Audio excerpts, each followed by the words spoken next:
And me and Mom were expecting them to pull out a dead cat or a bird. And instead, they pulled out my father. That's what she said! Lie still, okay? You've been in a terrible accident. I'm just gonna take a closer look. Oh, God! I like beer. It makes me a jolly good fellow. Hey, I remember when.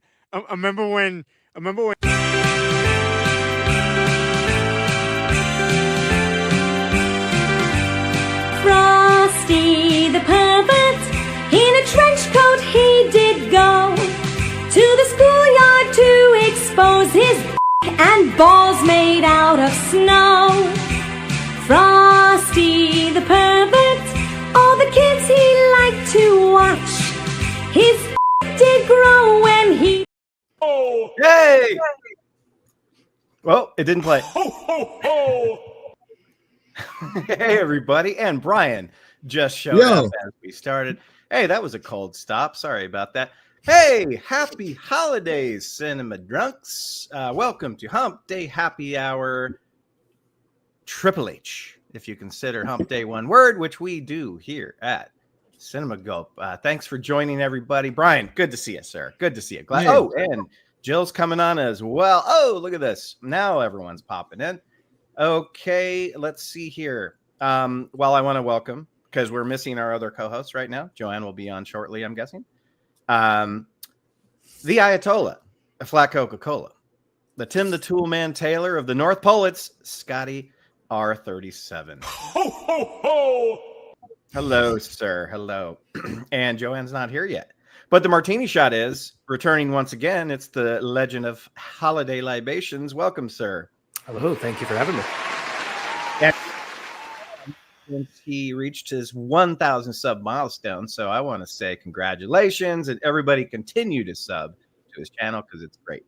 Thank you. Let's see who else. Oh, welcoming Jill, the amazing Antiderivative Jill from the Antiderivative Jill channel, which we love so much. So knowledgeable and funny and wonderful and sweet. And thank you for being here. I know that there is a cock that is doomed that's missing you right now, but that's perfectly fine. And That's true. Yes. And Stark of Iron from his awesome YouTube channel. All these links are in the chat right now and in the description. Good to see you again, sir. Hello, sir. It's been a minute. Yeah, it has. I went through a few weeks of hell. But speaking of his lordship at the Hollow Earth, at some point I will be summoned to talk Nightmare with them during the Movies We Love segment. But if you guys are still going, I will return post haste. No problem at all. And Jill, same for you. If you got other duties to attend to, we're going to go for a while. So please do what you need to do. I'm just happy to see you guys. I also want to welcome one of the Cinema Gulpers. It's Brian Lobo. Hello. Good to see you again, sir. Thanks for being here. I like the tree in the background, dude. It's wonderful. And you have your lederhosens on, which is wonderful. Yep. No? It's real tree. See, look at that. I got the lights in the yard and the front yard. It's great. You guys go all out. Outside of the tent earlier. You guys go all out. I love it. Let's check. Let's say hello to the chat. Let's see. I'm going to start from the top real quickly. Protein says, I'll say it. Elf sucks. Oh, really? Elf sucks. No way. I think I've always said the last half hour is really weak when Santa shows up. But I because then it becomes a totally different movie and the elf is barely in it. But I don't think it sucks. But all respect to you there, Protein. Yes. Yeah, I do think people feel that way about Will Ferrell in general sometimes. Yeah. Well, I think elves sucks, but elf is good. Paul from Long Beach. Love you, Paul. Can't really hang out tonight. Merry Christmas to all of you fine people. Ben, and Scotty. Oh, yeah. Ben will be on later. Lemon Pie. Good evening, Ben. Good evening, Scotty. Finity sends a Scotch neat, I'm guessing. And then Lemon Pie sends 2 beers. And then Finity also says, I'm here just to listen to Scotty contradict himself. Everything I say is a lie, but I am lying. So what's everybody drinking tonight? I got a peanut butter whiskey with eggnog. Scotty, what are you doing? PBR. Brandon, what are you doing tonight? Some homemade eggnog in my Christmas vacation. Oh, you got course. the Marty Moose. The Marty Moose. What about you, Brian? I just have some Pinot. Oh, good. Ooh, classy lady. Some nice Central Coast Pinot. Tony, what about yourself? Tullamore Irish whiskey. That's one of my favorites of the mid-range ones. I like Tullamore Dew more than Jameson. And is Tullamore Dew one of the Protestants or the Catholic one? You know how there's that war between Jameson and Bushmills. Is your Scotch circumcised? Let me know. Can we determine if your alcohol is kosher this evening, sir? Does your Scottish follow William Well? Jill, what are you drinking? Well, I nothing yet. I need to go gonna get say my cough drink. syrup, Maybe maybe. I'll go. Yeah, maybe. Yeah, and tea and honey. Yeah, my Yeah, voice is still. I hope you're feeling good. You sound better than you did a few days ago on your stream, though, for sure. How many I think cheese maybe- graters does it take for Jill to lose her voice? I don't know, but I think I'll go get some vodka tonic with cranberry juice. There you go. Now Ooh. you're talking, sister. Now you're talking. Now I you're don't talking. think that I have heard a combination that could be more tart. What do you think, Brandon? I would say so. Well, maybe Put that grapefruit cookie juice. down. Sorry, that was an accident. Please tell me you have the one where he says, "I'm here to get the Turbo Man." I had it, and for some reason I didn't load it. I'm here for the Turbo Man doll. He Yeah, got yeah. two. He got two. So while we're waiting for others to join, Scotty, I know it was on the rundown. I don't really care about talking about the current box office because it's not really doing much. I'll just say this. Moana Who's 2, in number one? Moana 2. Well, today it's Moana 2. Yesterday it's Wicked. Tomorrow it'll be Moana 2. The day after that it'll be. Those two are flip-flopping every single day. And I don't think either one of them is going to hit 1 billion worldwide, but who cares? I mean, that's fine. I don't know. I have a funny feeling that Wicked is going to have legs. No, it's not going to make it because it's not getting anything overseas. Like nobody cares about it overseas. So, Well, witches. China doesn't like witches. Neither does China. Neither does the rest of the world. In fact, well, Exactly. it's an American. Like who? Frank L. Baum is who wrote The Wizard of Oz. Was he an American or was he an English? Oh, I don't know. Or L. Frank Baum? You know who I'm talking about. Oh, someone just showed up, and if it's Joanne, oh yeah, it is. I bet you she knows.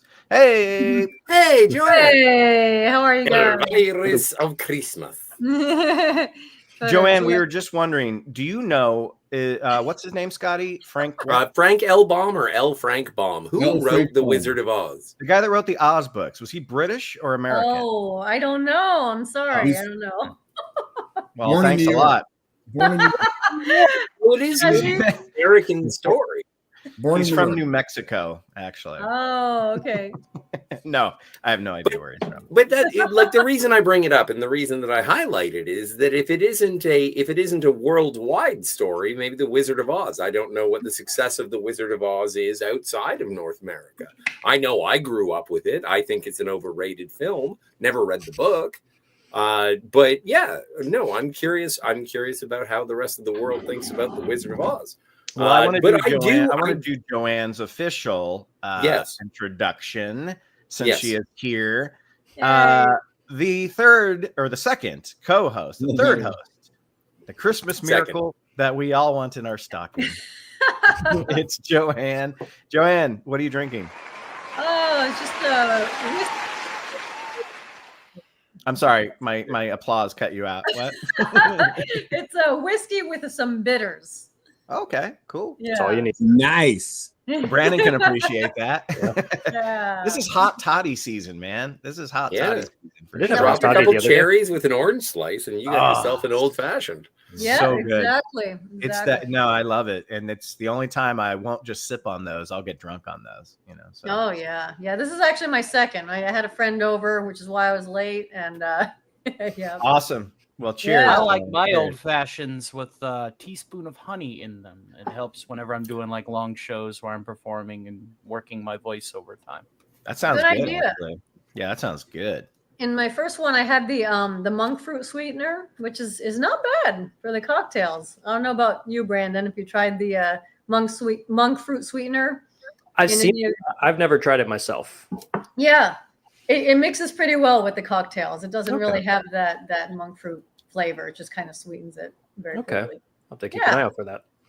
Yeah. I did not think peanut butter whiskey and eggnog could work so Ooh. well. Really, that sounds It like is. a great combination. It's Yeah. you know what? That sounds On paper, it sounds. It's extraordinary. It's the thickest goddamn eggnog though, so it's hard to like get a good. Oh. Is that a homemade eggnog or store bought? No, it's screwball eggnog. Okay. But it's really damn good. It's really That damn sounds good. really good. Well, in a couple days, I'll have a very easy homemade eggnog recipe. Oh, dude! Ooh, Oh, hell yeah! nice. For that. Can't wait to see that. Yeah. My grandmother's big thing when she hosted Christmas was this brandy eggnog. I know that's common, but she would make her own eggnog and then she would put a whole tub of Cool Whip in it and like whip it Nice. together and then put the brandy in and then put the nutmeg on top. And it just was so fluffy. And Oh, because, Cool Whip doesn't really blend in. It just kind of lumps up, yeah. Oh, that shit was good. And I was a kid when I had it, and I would always sneak a couple, But, Well, and Brandon, like in classic cocktails, wasn't there like egg white was a common ingredient? For sure, and still Yeah. is. Yeah, even outside of eggnog. I mean, it's basically just used for a lot of sours, basically to give it that certain kind of like foamy texture that you're looking for. Like if you're drinking a whiskey sour, it's got to be with an egg white, in my opinion. Yeah. So alcohol kills salmonella. That's That's right. what they say. We'll keep saying You that. can until handle I'm proven raw wrong. chicken and you're good. Yeah. Yeah. For those of you who course don't your know, Brandon is the host of the Martini Shot, which is a YouTube channel, which is why we keep referring to him when we're talking about booze, because he's a mixologist and he has a awesome YouTube channel. So he knows all that shit. And I'll have to run some of my home recipes by you. I think you like them, Brandon. For sure. I'm always looking for more to pick up. Hell yeah. Let's, you know what I want to do, because the regular box office is so bland and blah.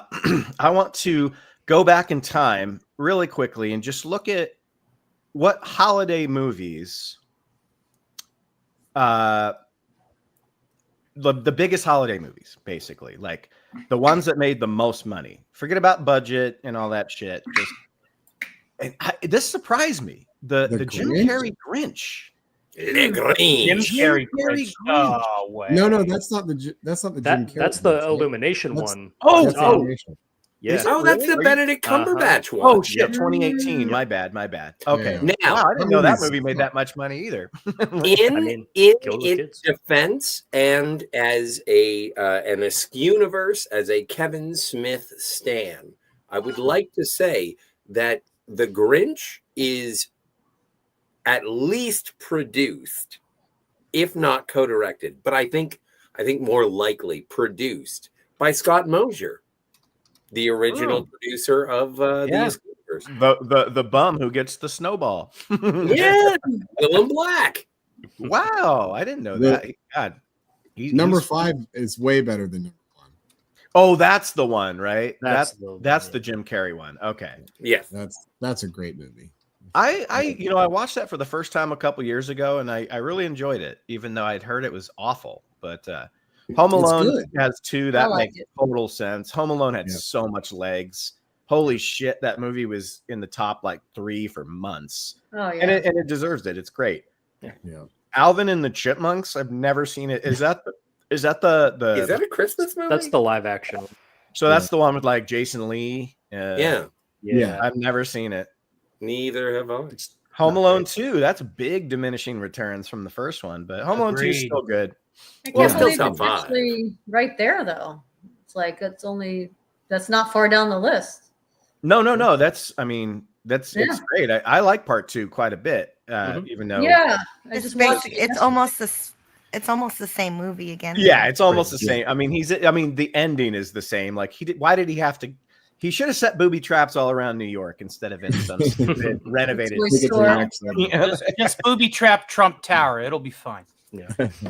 Polar Express. That movie scares the crap out of me. I can't watch it. The animation. Eddie Jameson made that movie unbearable. My God. Yeah, it's so bizarre and uncomfortable. That uncanny valley. I don't know what it is, but the models just look lifeless. The models look lifeless. Yeah, they did. Well, I mean, it was what was that movie? 2004, something like. Oh wait, it says right there. Yeah. 2004. Yeah. And they did that 3D thing. I really enjoyed my experience with that. But yeah, I agree. I agree with the people look weird.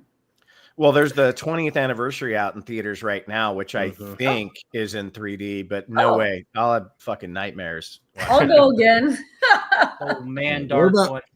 What about so Batman Returns? Like, I guess that's a Christmas movie, even though 100% it's a Christmas movie. Well, it is, but it was released in June of '92. Yeah. There's a giant present in the movie. Gremlins was released in the summertime. Love Actually. Wow, I didn't know that movie made that much money. That's a great movie. That's actually me and the other Ben. We have our Flights and Flicks Holiday Edition coming out on Saturday, and he did El Camino Christmas, and I did Love Actually. So you can see how we pair our beers with those two movies. Nice. Let's see. The Santa Claus. What the hell is The Holiday? Oh, that's the Jack Black and Cameron Diaz. Oh, yeah. It's beautiful. Well, watch that the other night. Yeah, no, it's right. It's actually quite a lovely romantic comedy. It's better than Love Actually because it's more tied together. Love Actually is very is a good way to say it. I remember watching. It was Jude Law and who's the girl? Kate. Cameron Diaz. Yeah, Cameron Diaz is one of them. They are in this like beautiful cabin in this perfect Christmas weather, and I was just like, God, I want to live vicariously through that shit. I know. And then you have like Jack Black and Kate Winslet just like going to the video store in like Los Angeles, and you're like, I don't want to see this. I want to go back to the cabin. No, but I loved the elegance of Kate Winslet and the schlub, or at least how it was. Like when you look at the video, like when you look at the poster, when you look at the box of the video or whatever thumbnail you're going to click on, you're expecting something that's going to be wacky, but it is very heartfelt. Like it's actually a decent. No, it's a well-written movie with heart. And I think it's the best Jack Black ever looked, and I think they did that on purpose because they're like, we have to make this believable. You know, let's see, what else do we have? The Santa Claus. Yeah, that's a good movie. It's a good movie. Yeah, While You Were Sleeping, I've never seen it. I think that's Bill Pullman and Sandra Bullock. I didn't know it was a holiday movie, but I guess it is. Oh yeah. Daddy's it's my mom and my sister's favorite Christmas movies. Really? Wow. I need to check it out then. I need to check it out. Daddy's don't trust their tastes. I only watched Daddy's Home 2. I never saw Daddy's Home 1, but I saw Daddy's Home 2 because Mel Gibson and John Lithgow played their dads. So I was like, I have to watch this movie. Yeah. And it's not great. It's got moments, but it's not great. Nutcracker. Oh, wow. I thought that movie bombed. The Nutcracker? That yeah, but I think it was like one of those 3D ones. Yeah, it was. I put it on in the background one time, and I was like, "This seems kind of interesting," but then I turned it off. Oh, cool! Violet Night. I love that movie. Dude, Violet Night's the best. Violet Night's awesome. great. Yeah, that's a Christmas classic now, man, for sure. It's hidden gem for sure. That's great. Four Christmases. It doesn't feel like a Christmas movie to me. It just feels like a Vince Vaughn movie. I mean, it's got funny moments, but speaking of Vince Vaughn movies, Fred Claus. I will bring it up later. A bad mom. This is interesting. Die Hard 2. Yeah, I saw that. Die Hard 2 at number 10. Higher than made more money than Die Hard, but that makes sense because your sequel is only as good as the one that came before it, and that's what makes the money. That's why X-Men 3 made more money than X2 because X2 is fucking great, you know. But let's see, Die Hard 2 made $240 million. I did not know that. That's crazy. Die Hard 2 was big, and in the 80s and like 90. Holy shit! Die Hard 1, 141 million. That's like basically 300 million now, or I don't know. I'm not a mathematician. More than that. A Bad Mom's Christmas, never saw it. Jingle All the Way. Jingle Yes. All the Way. Let cook it down. He got through. My favorite. Last Christmas. I can't Last believe Christmas, never saw Serendipity it. is on this list. Oh yeah, Serendipity. Yeah, no, I that's love Serendipity, but I wouldn't call love it a Christmas Kate movie. Beckinsale in that movie. Holy God. Like, yeah. Oh my goodness gracious. Like, it is the best chase movie at Christmas. Like, if you want a romantic comedy that is also a scavenger hunt. Well, And it takes place at ended Christmas. it ended that universe of John Cusack and Jeremy Piven as best friends because they were in several movies together, and that was the last one. Yeah, because they stopped being friends in real life. I don't think that is that true. I think that's true. I haven't seen Jeremy Piven in anything in forever. Yeah, Nah, dude, he made Piven so kinda much got- money off Entourage. He doesn't need to do anything else. I think he got canceled. I heard he got canceled. I went to the Irvine Improv a couple years ago to see his stand-up, and he was hilarious. Yeah, he took up stand-up comedy. Hey, look who just joined in. And the panel, I'm sorry, I got. Let me remove this banner so we can see our boy down there. Hey, Hey, feel a lot like Christmas with you guys here. Yay! Oh, say hi to Big oh, Girl. and there's the girl. Okay, wait, I Oh. gotta remove this. I gotta remove this. So we can And see my mom's her. here too. Yay! Yay! We're down there. Yay! Oh my Oh my God. god! We got Oh my three God. generations. Oh, I haven't seen you since the wedding. It's so good to see you. I haven't seen you since the wedding. Oh, it's so good to see you. I love you. Those Oh, yeah, I got Christmas, my earbuds. She did not those acknowledge Christmas me at the lights wedding. by seem the like way. a She did not fire acknowledge hazard me. on the toddler. Hi, Lily. Yeah, she's got a definite fire hazard on it. I was gonna wear this necklace, but she saw it and she was like, "Mine." Oh, well, if it's her choice, you're free That's of right. liability. Yeah, that's right. We got extra insurance on her. It's good. That's fine. You know what you're doing. It's only Yeah. 15. Well, That's Bob, cheers, we all. were Cheers. just going through all the the holiday movies that made a lot of money, but I want to check. Oh, first of all, I want to welcome Bobak. Thank you for being here, and Lily, thank you for being here too, darling. You're getting so big. You're getting so big. It's crazy. What's her favorite movie? Christmas movie? Bet you Her she's favorite waiting for movie Santa. is any YouTube flick that's got dogs in it. She loves YouTube dog videos. I do too, Lily. I do too. Yeah, I'm a big you fan. throw in some like bubbles or like those little like the balls that you jump in the big playpen. Heaven. No, How about the opening a gift videos? Those are good for. Oh, you know yeah. what? She's gonna be an expert in that in a couple of days. Because like Yeah, I'm sure. she's the presents are on the table and she's just tall enough to like try to peel the edge of the wrapping paper off. So we're gonna have to start hiding them. Well, I'm Anyway. gonna start out catching up with the chat wonderfully here by welcoming Devin, who's a Cinema Gulp original, by him saying, "I concur, Elf sucks." What's up, Devin? Hey, What's up, Devin. Devin? Social. What's up, Good. social? We're gonna see Devin this Christmas. He's coming out to Cali. Yay! Yay! Let's go golfing, Devin. Golfing. Lemon Pie says IPA beer here. Oh yeah, Yay. nice. Yeah, because Cool. and Bob, you got to ask, what are you drinking there, sir? I have some hot apple cider with a little bit of cinnamon. Beautiful. Ooh. Okay, that's boring. All right, good for you. Good for you. It's boring. It's festive. Festive. It's Angry Orchard, and I will stand by it. Yeah. Is that got booze in it? Oh yeah, Yeah. it's hard apple. Oh, cider. I'm sorry. Never mind. then. Absolutely. I thought you were just talking about like apple cider. Never trust a sober bartender.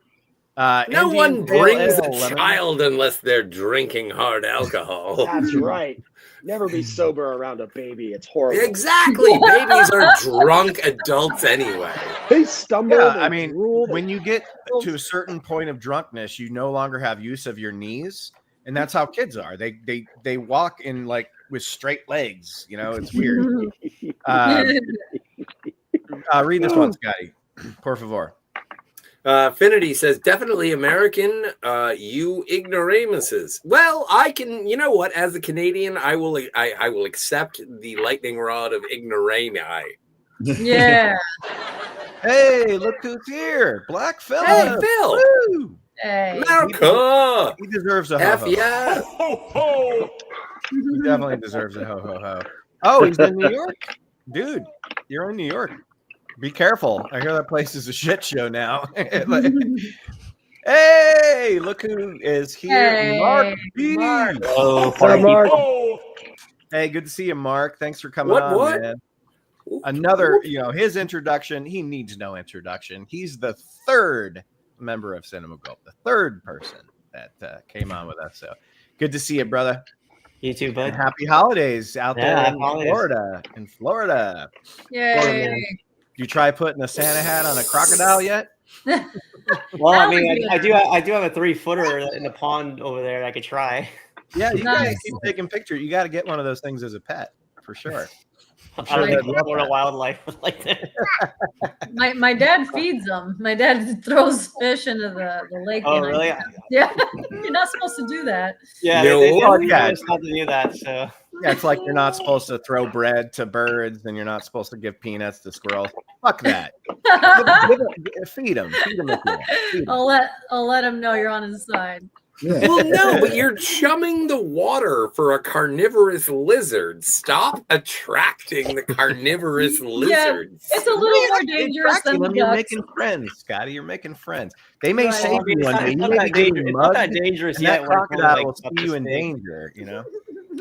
danger. My mom had a alligator in the bathtub as a pet when she was like 10 in Laguna Beach. Oh, No way. Yeah. wow. Did it just stay in the bathtub? Yeah. Wow. How long did that last? Yeah. I don't know. Well, they grow. I read they grow a foot a year. So Yeah, you probably know, not long. so however long that bathtub was, that's your limit. The story is my grandpa came back from a visit or some work trip and went into the bathroom and was like gonna take a piss or something, and then looked in the bathtub, was like, holy shit! Never know. My coworkers were often joking I should go catch it and make it into a pet, and I'm told that you can attract them with marshmallows too. Marshmallows. Oh, wow. It is a marshmallow world. They'll be nice. It is. I'm glad I don't live out there. I would get drunk one night and just be like, "Hey, you guys want some marshmallows?" and just start chucking them out. Get my I would bit right I would off. find an alligator and just ask it if it wanted to defeat Spider-Man. I tried to think of the most harmless thing. Alligator. Something that could never ever possibly destroy us, Oh no, it was crocodile. It was the croc. Was it croc? No, that's the lizard. The I think you're thinking of lizard, Croc for yes. Batman. The lizard. Yeah, no, I always get them mixed up. Alligator, crocodile, whatever. Okay. All right. I always get Okay. I always I'll dive get the girl. I'll dive. gorilla, I need you to grodd, take it, and please. king shark mixed up Knocking everything down. because one's a giant killer Shark. gorilla and one's a giant killer shark that talks. I don't know why. I never saw the Suicide Squad, and I'm sad that I didn't. It was good. I just want to I say wanted again, to see Starro, but I didn't. welcome to the chat. Thank you guys. I love how much conversing is going on in the chat. I love it. But we've reached the part of the show where Scotty and anybody else who would like to display any new physical media that they've got can do so. But we're going to give this moment to Scotty because he's got his holiday roundup of gas station DVDs. You will have an ice cream headache. Oh, I know Joanne loves that. I love it. My favorite part of the show. So this is going to go from not Christmassy to family for quite a bit. And then it's going to end off in a little bit of nostalgic and, I don't know, B-level, C-level animation. But I'll allow you to be the judge. So I got all of these movies. How many? 1, 2, 3, 4, 5, 6, 7, 8, 9. And also there's a twofer in there. So 10 movies, less than 10. Thank you, Tony. Less than $20. The first one that I got, which I was actually really surprised because apparently it's difficult to get or not. I don't know. I sometimes think that when I'm purchasing things, it's like, oh, this is a rare find. And then I find out it's like, no, you can get it for $2 anywhere. Well, I got it for $2. I got Danny Boyle's The Beach. Such an underrated Danny Boyle movie. I really enjoy this era of Danny Boyle. I enjoyed Train Spotting. I enjoyed, what was it? 6 Feet Under? He did. It was what was his first one? A Life Less Ordinary was the one. Life Less Ordinary, I have, but there was his first one with Christopher Eccleston and like Brandon, it was help us out here. Are you a Danny Boyle guy? Not as much as I should be. Okay, I've seen Train Spotting. Yeah. So but I'm because a lot of people poo-pooed this. Well, I think people think it goes off the rails when it turns into a video game, literally, and I kind of agree with that, but I still like it. Well, and also apparently there was like some contract dispute because it was originally supposed to star Ewan McGregor, but then they got the It's All Hot boy. Yeah, and apparently he was fucking everyone on set in that movie. Oh, good for him. It was on the beach. It's better than Old, that movie about being old on a beach. This is better. So this is so I'm gonna go this is the first movie that I ever saw a pimp beat a prostitute to death with his own cane. This is the children film Oliver with Oliver Reed as the pimp who beats a child or a prostitute to death.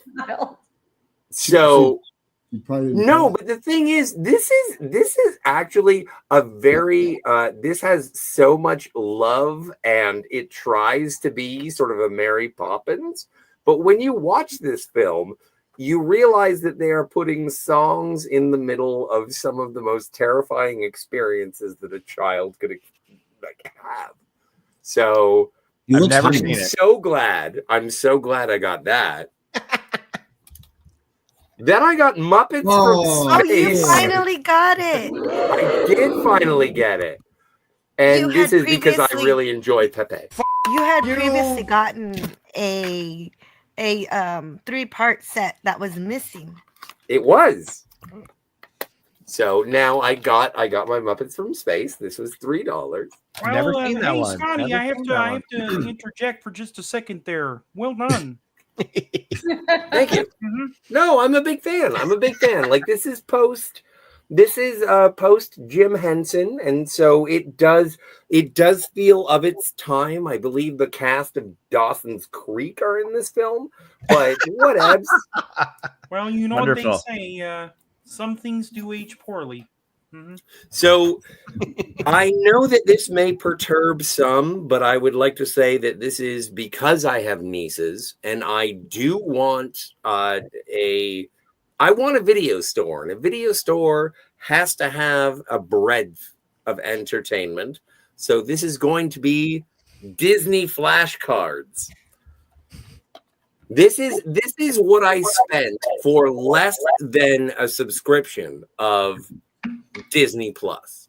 So I don't have to get a Disney Plus account because I already have these, and it costs less than a Disney Plus account. Is that the 90s Tarzan? This is the 90s Tarzan. I With am Rosie a big O'Donnell as a chimp. Yeah, that's fine. I don't mind Rosie O'Donnell, but I'm a big fan of Minnie Driver, and she plays Jane. Sorry, Minnie Driver. Sorry. So, well, no, I like Minnie Driver. Also, liner notes. This was a pleasant surprise. Have you ever wanted to pay $3 for 2 Toy Stories? Oh. Toy Story So 2 I got is so great. Well, yeah, no, I enjoy Toy Story 1, but it's so nice to get Toy Story 2 as well. And so I do really like this. I don't know what the special features are, but I'm glad that I have this. And honestly, I will buy Toy Story 3. And as long as there are no follow-up conversations, there are only 3 Toy Story movies. I think 3 is the best. I think 3 is the best. What's my? I want to recreate the scene with Buzz Lightyear being held prisoner under the weight of a Binford toolbox. Oh, the Binford. Yeah. Ho, ho, ho. Delightful. Then I got the 70th anniversary. This is obviously, I didn't take the sticker off of this. I got this for $3. It says it's from Walmart, but it's not. It's $3. I got Pinocchio, Sit on My Face and Lie to Me. I also got Peter Pan, because why wouldn't I? Poor yeah, Peter one time Pan's my- career went to shit in Chippendale, I swear. Sorry. Yeah. And then I want to finalize. I'm gonna. Oh, sorry, Jill. That's okay. That's okay. My daughter asked for Tinkerbell, and that's when I showed her Peter Pan. Yeah. And And because I've there's a always lot had- of weird Tinkerbell stuff out there. Go ahead. Well, tell me about it. Don't Google it, and certainly not Rule 34. And then, so I was on an animation kick, clearly, but I also wanted to, put in some pepper. So I found Titan AE, which I really enjoy because the amalgamation between CGI and hand-drawn animation, and Don Janine Bluth's Garofalo is in it. Janine Garofalo, I tells you. We also shameless plug. We also did a Flights and Flicks of box office bombs, and I did Titan AE, and I paired my beers with that. I love Titan AE so much. Me too. What a It good is a movie. cult classic. It It's bombed so great. whenever it So came great. out, but in hindsight, Oh. like going back and watching it. You know, I'm what? in for a I treat. think it bombed because they played the Creed song. Can you The butt rock. on the That's not trailer. a selling point. I thought it was great. That guitar riff is banger. Yes, And then last but certainly not least, but possibly the most boring, is the movie where Alec Baldwin plays Ben Affleck. I got Final Fantasy, The Spirits Within. And I really like this movie. It's shut your fucking face, Uncle Fucker. Shut your fucking face. This movie is I think this is a computer animated marvel. And while Never the seen story does, like, imagine looking at a video game cutscene and being like, when can I play? You never will. But I think that it is gorgeous. I think that it does. It was weird because it attracted so much talent. It has Donald Sutherland. It has James Woods. It's got Ming Na, and it has Alec Baldwin, Steve Buscemi, the lady from Frasier, and Well, it's you sold me on Steve Buscemi. You sold me right there. But this is I did see this in theater. I was nonplussed, but I do think that this is a movie that I will revisit because I enjoy marijuana. When I watched that movie, I was so confused. I was like, is this post-APOC or is this fantasy? Yeah, but that's you. I've seen your Letterboxd review of Weekend at Bernie's, and it was the same thing. You know what? We'll give you that one.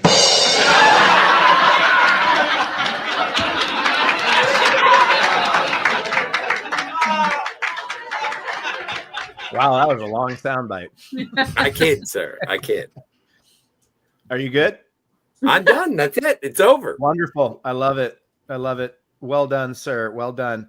I'm going to do my segment. It's going to take me about 16 seconds.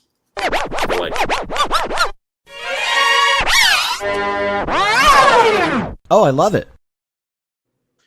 Okay, so I'm having trouble making myself big. There we go. Okay, so for my segment, I do the vinyl selection. So one of my favorite records during Christmas time is Elvis Christmas album because it's got Blue Christmas. It's wonderful. I do have a Johnny Cash Christmas album, but I can't find it because I've got too many vinyl.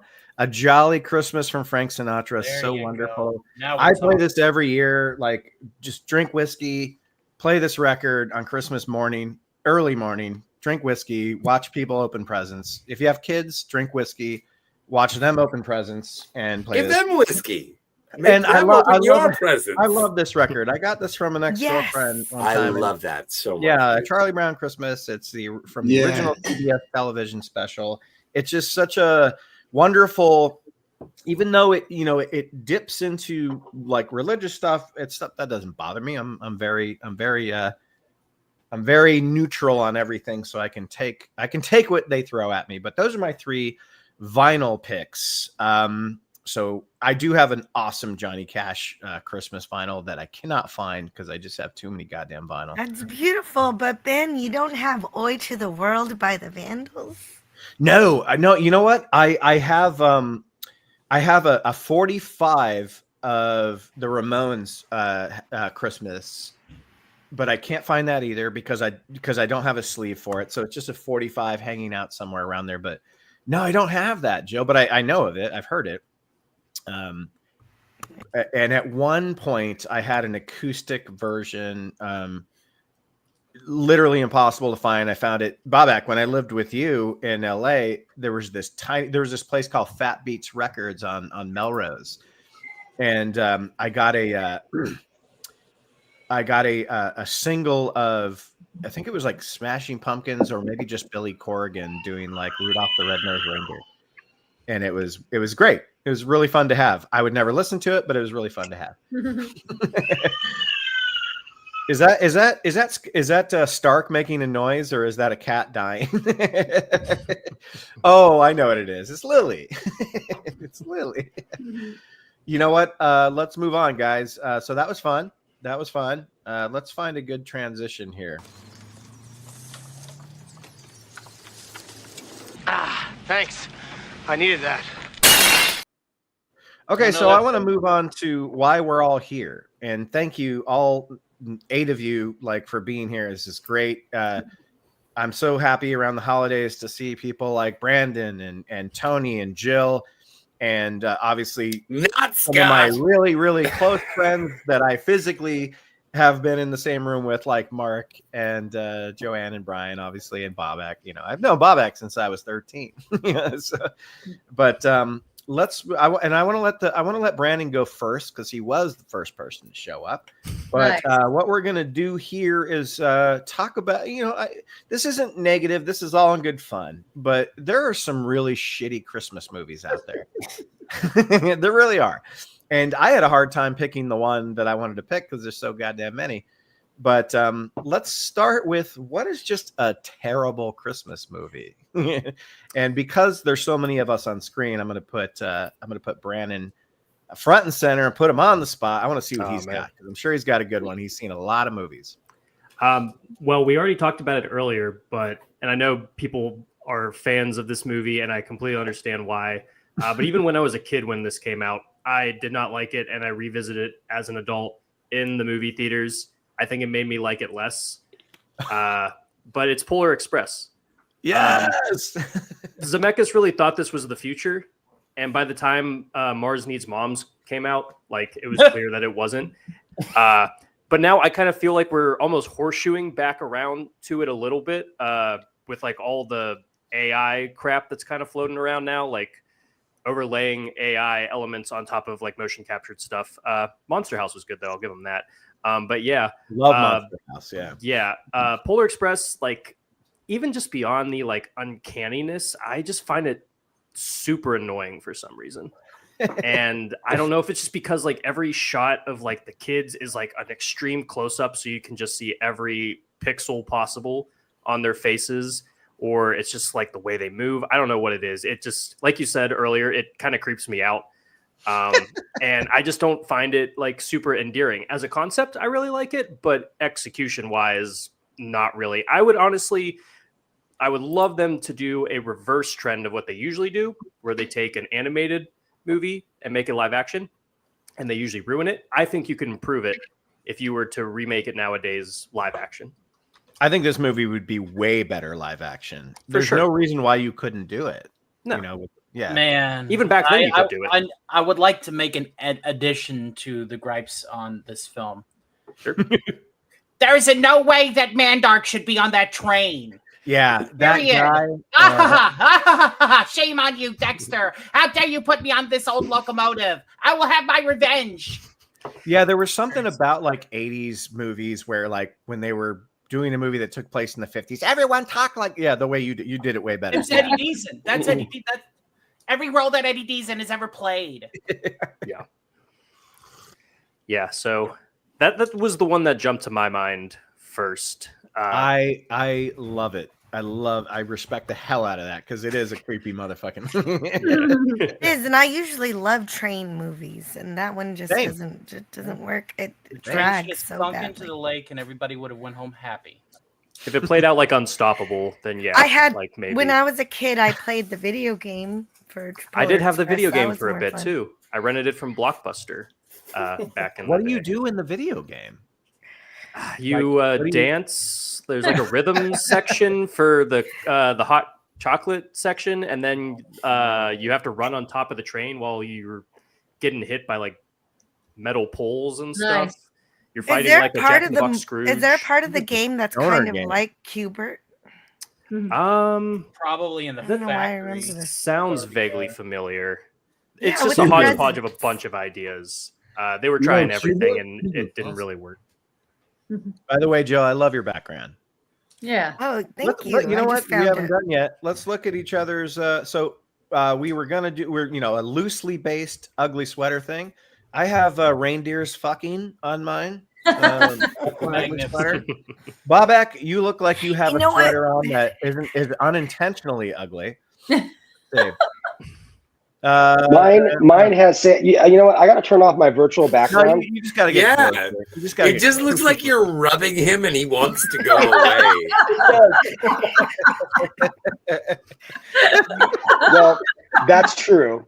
But the cool thing about this Santa is he's giving you a present, and the present is your cup holder. Oh my God. Oh yeah. That's so smart. Yeah. He has sunglasses.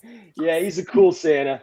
Oh, you He's a can cool put a nice one. I don't PBR have reindeer fucking though. 16-ounce I mean, PBR in that bad boy. Yeah. yeah, you know it. No, but with a Santa like that, love it. I reindeer love it. will fuck.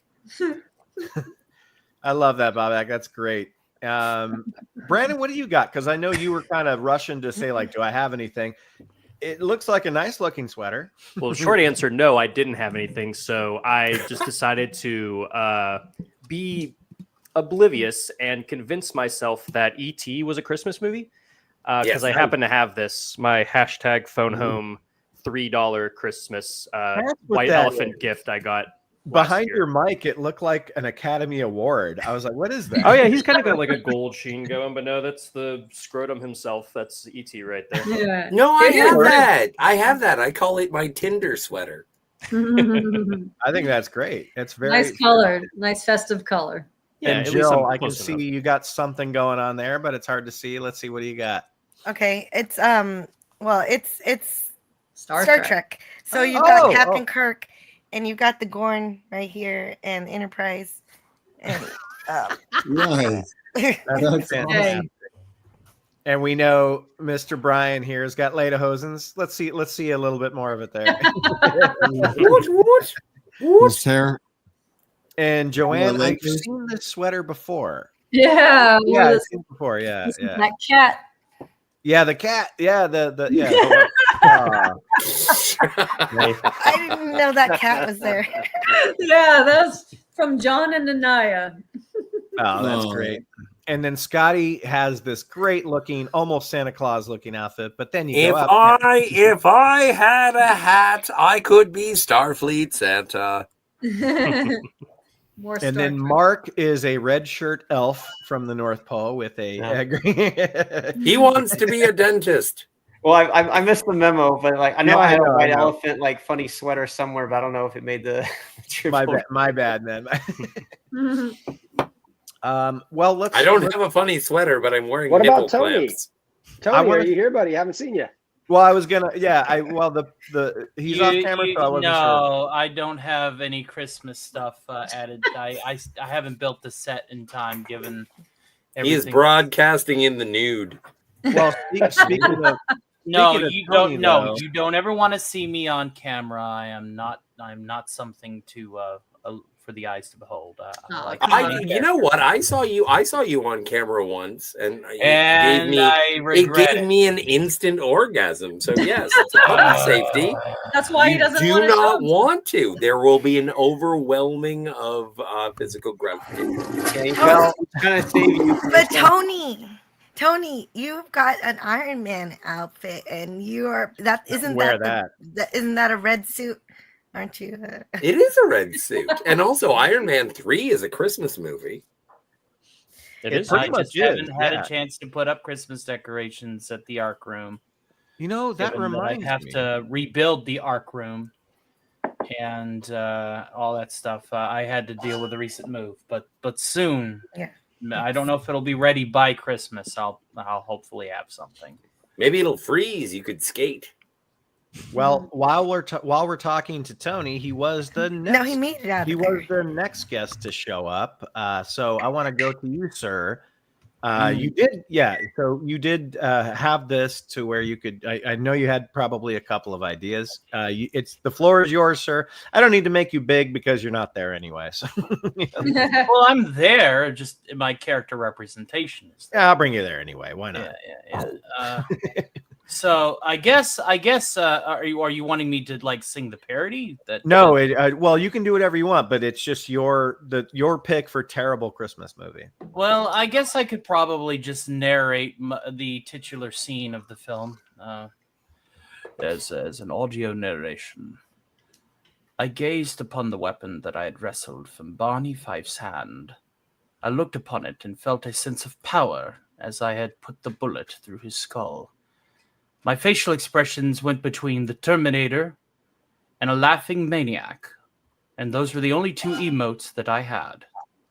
As I begun my rampage down the summer swamped July heat, wearing my blue turtleneck sweater, I began to plug individuals with the stolen police weapon. An individual was taking out his trash that day. It happened to be garbage day. Camera shot was panned in, and the trash can revealed my looming visage. I gazed upon him and I said, "Garbage day!" And I shot him. The end. Perfect. So I have no idea what movie that's from. Silent Night, Deadly Night. Yes. Oh shit! Yeah. Garbage day. Yeah, that's the only scene I remember. Oh, I suck. I was going in a completely different direction. So that movie sucks. It sucks. It's one of those so bad it's good films. I'll take it off the list. But that guy does not suck. You have to see that scene. Yeah, the ham acting is just so terrible. The eyebrow wagging, the over exaggerated emoting. It's a trip. He twirls the gun pretty well, though. I'll give him that. Is that They found the biggest, most like meatiest, like meathead to hold the tiniest fucking weapon known to man. Is that the John Woo one? And trying to make him intimidating. And what's funny too is because as he's doing his rampage, like he shoots a guy down range, you see this big exit wound on the wall. But yet he can't shoot the crooked hat off of the Barney Fife impersonator at point blank with the same gun. You think it would blow the hat off. No. It stayed on as he fell to the ground. And I'm like, wow, I don't understand how guns work. But, that's my pet peeve about like movies is how unrealistic all of the wounds and stuff are. Yeah. And like my thing is that's just like encouraging violence. Like if you actually see, not that I have, but I've seen a lot of YouTube stuff. I look up the security cam, stuff. But like actual gunshot stuff, that's not what you see in the movies. Every time I see a fake gunshot or any kind of wound in a movie, I'm like, no, wrong. You can't speak with a chest wound. I'm sorry. There's no last scene, Oh, like, man. If they're using a really good squib, it goes a long way with a good squib. I watched Terminator 3 yesterday. I'm sorry. And Kate Brewster's father gets shot in the chest like 4 or 5 times. And then they're like, "Can you give us exposition?" And Well, he's I like, goes, I "Yeah, opened I'm cool. Pandora's box. Yeah, You all that gotta stuff. go do this and then go do this." And then they drag him to the next place. And I'm like, "Bitch is dead, yo." Yeah, he's done. Yeah, he's done. Hey, I want to welcome Canadian Spider-Man. Hey! Hey, man. Scotty, read that one, por favor. Spidey says, "We got to cover Jill. This panel rocks. Hey, Tony and Scotty. Two. Hey there, Cinema Go." Awesome. Hey, welcome. Thanks for being here, man. And then Black Phillip says, hey, what's up? Hey, I Phil. love Angry Orchard. Okay. I don't know what there you Angry go. Orchard There you is. go, Bobak. I'm sorry. I didn't even I didn't make the connection when you said that. All I heard was I'm drinking non-alcoholic apple cider. No. We frown I've been upon off that. of my tits since noon. Canadian Spider-Man had an amazing show last night. It's really great just to listen to. I like his channel a lot. I like it a lot. And he wrote some really good stuff about our Bad Santa review that he said he wishes he was there with us because we were drinking heavily in that one. So I wish you were too, buddy, and I appreciate it. So, the next person that showed up was Brian. So, Hey. Brian, it's your turn, sir. What is a terrible Christmas movie? Well, I actually went through the list of the top 250 and the worst 250 movies, and I realized I have not seen most of these movies. Like Home Alone 3 and 4, I didn't even know that there was a Home Yeah, Alone. they were like TV movies, I think, right, or something like that. Yeah, if I'm it sure doesn't have those- Macaulay Culkin, is it? Yeah, it was just some little schlubby kid. Yeah. But I'm guessing that was terrible. And then I saw when Santa Claus Conquers the Martians. I actually really interested. Yes, now. yes. I want to see that one. Me too. I have it on the Santa way. Claus Conquers the Martians. That's another one. It of those is that's pretty so bad. It's good. And what It about is Bad bad, it's Santa good. 2? Was That movie's any awesome. good? That movie's great. No, it sucks. I liked it. Yeah, that's not my problem. Yeah, well, Yeah. yeah. Well, you liking it or you hating it's not my problem either. Yeah, I know. I mean, and I know I watched Star Wars Holiday Special. That was pretty terrible. That's But close. Oh, you're going. But it's the only thing I fun had. because it's like me watching the Ewok movies. It's like they're terrible, but I feel like it's still okay. Well, it's But not it's- really but a I'm a movie. furry. It's not really a movie. It's like a TV special too. So You it's a good never wanted variety. to Yeah. fuck a Wookiee? Yeah, Wookiees they're okay. Yeah, but And then Wookiees are not fuckable. Come on. Well, you shave them down, Well, and this was already going to be one of my answers, so that was about it. but I think Elves is bad. I mean, because I never watched heard that one. Elves. It's like a horror movie. Oh, okay. That's- Well, that makes with sense. with the it's got the Nazi scientists, and they're like yeah, and there's like anti-Christmas witches or something, Huh. and then they're trying to breed a master race. Wow. As you Hey. If you haven't seen Elves, and you should just watch it because it's just really bad. So that's probably the worst Christmas movie I've ever seen. Well, nothing but- goes better with Christmas than Nazis. So yeah, sign me up. Totally. God Snow, anyone? Oh, awesome. Yeah, so that's probably That's a good one. I mean, I haven't really seen too many other bad ones. Like even the bad ones I like, Jingle All Yeah, the Way. no, I And agree I'm with all you. Christmased up. Well, I agree with you, Brian, because the reason I brought this up is because the next category will be we're going to get into like guilty pleasures, ones Oh, that we, and that's going to be kind of fun because I know mine is shit, but like I like it, So- I never exactly. realized people didn't think highly of Jingle All the Way because that's Oh, really? that's great. I think it's a lot of fun because Oh, Put that cookie down. yeah, kind of I reminds you of that time in the 80s and 90s when there was always that toy you had to get for your kid, and it was Right. the number one toy. Yep. So, Jill, you're up. Oh, Your me too. turn. Okay, see, that was my problem is because I'd never seen the Star Wars Holiday Special, and I every time I It's not a say, should movie. I watch this? I know. Okay, it's not a movie, but every time I ask whether I should watch it's it, not a movie. People tell me that I don't need to see it. Okay, so you need to see it. And if I'm not allowed, if I don't need to see that, I guess can I just say all of the Hallmark movies in general? Because basically they're always just the same exact plot. They're all the same thing. Some lady is trying to change a man or get a new man or something's going on. Christmas. Actually, all star Lacey Sherbet. Well, during today, I talked to Jamie, my wife, about this, and she said, "Yeah, pretty much every Hallmark movie." So you're right. That's the worst. Yeah. Well, one time there was Melissa Joan Hart who played Clarissa. Oh, she's been in a bunch. Nickelodeon. She's been in a lot of Hallmark Christmas movies. Yes, that's the only time I get excited when I see it. Is like, oh, I watched her when I was a kid. But they're just always some kind of modification of this lady has way too much money and time on her hands. Why does she have all this time to be doing these kinds of crazy Christmas events or plays or whatever kind of crazy thing she's doing? It's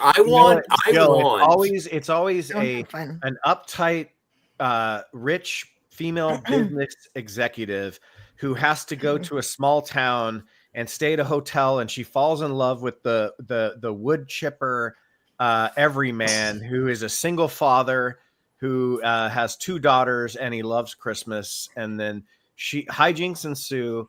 She hates him because she's like, "Oh my God, this is so gross! I can't believe this hotel. You only have like 2-ply toilet paper. This is gross."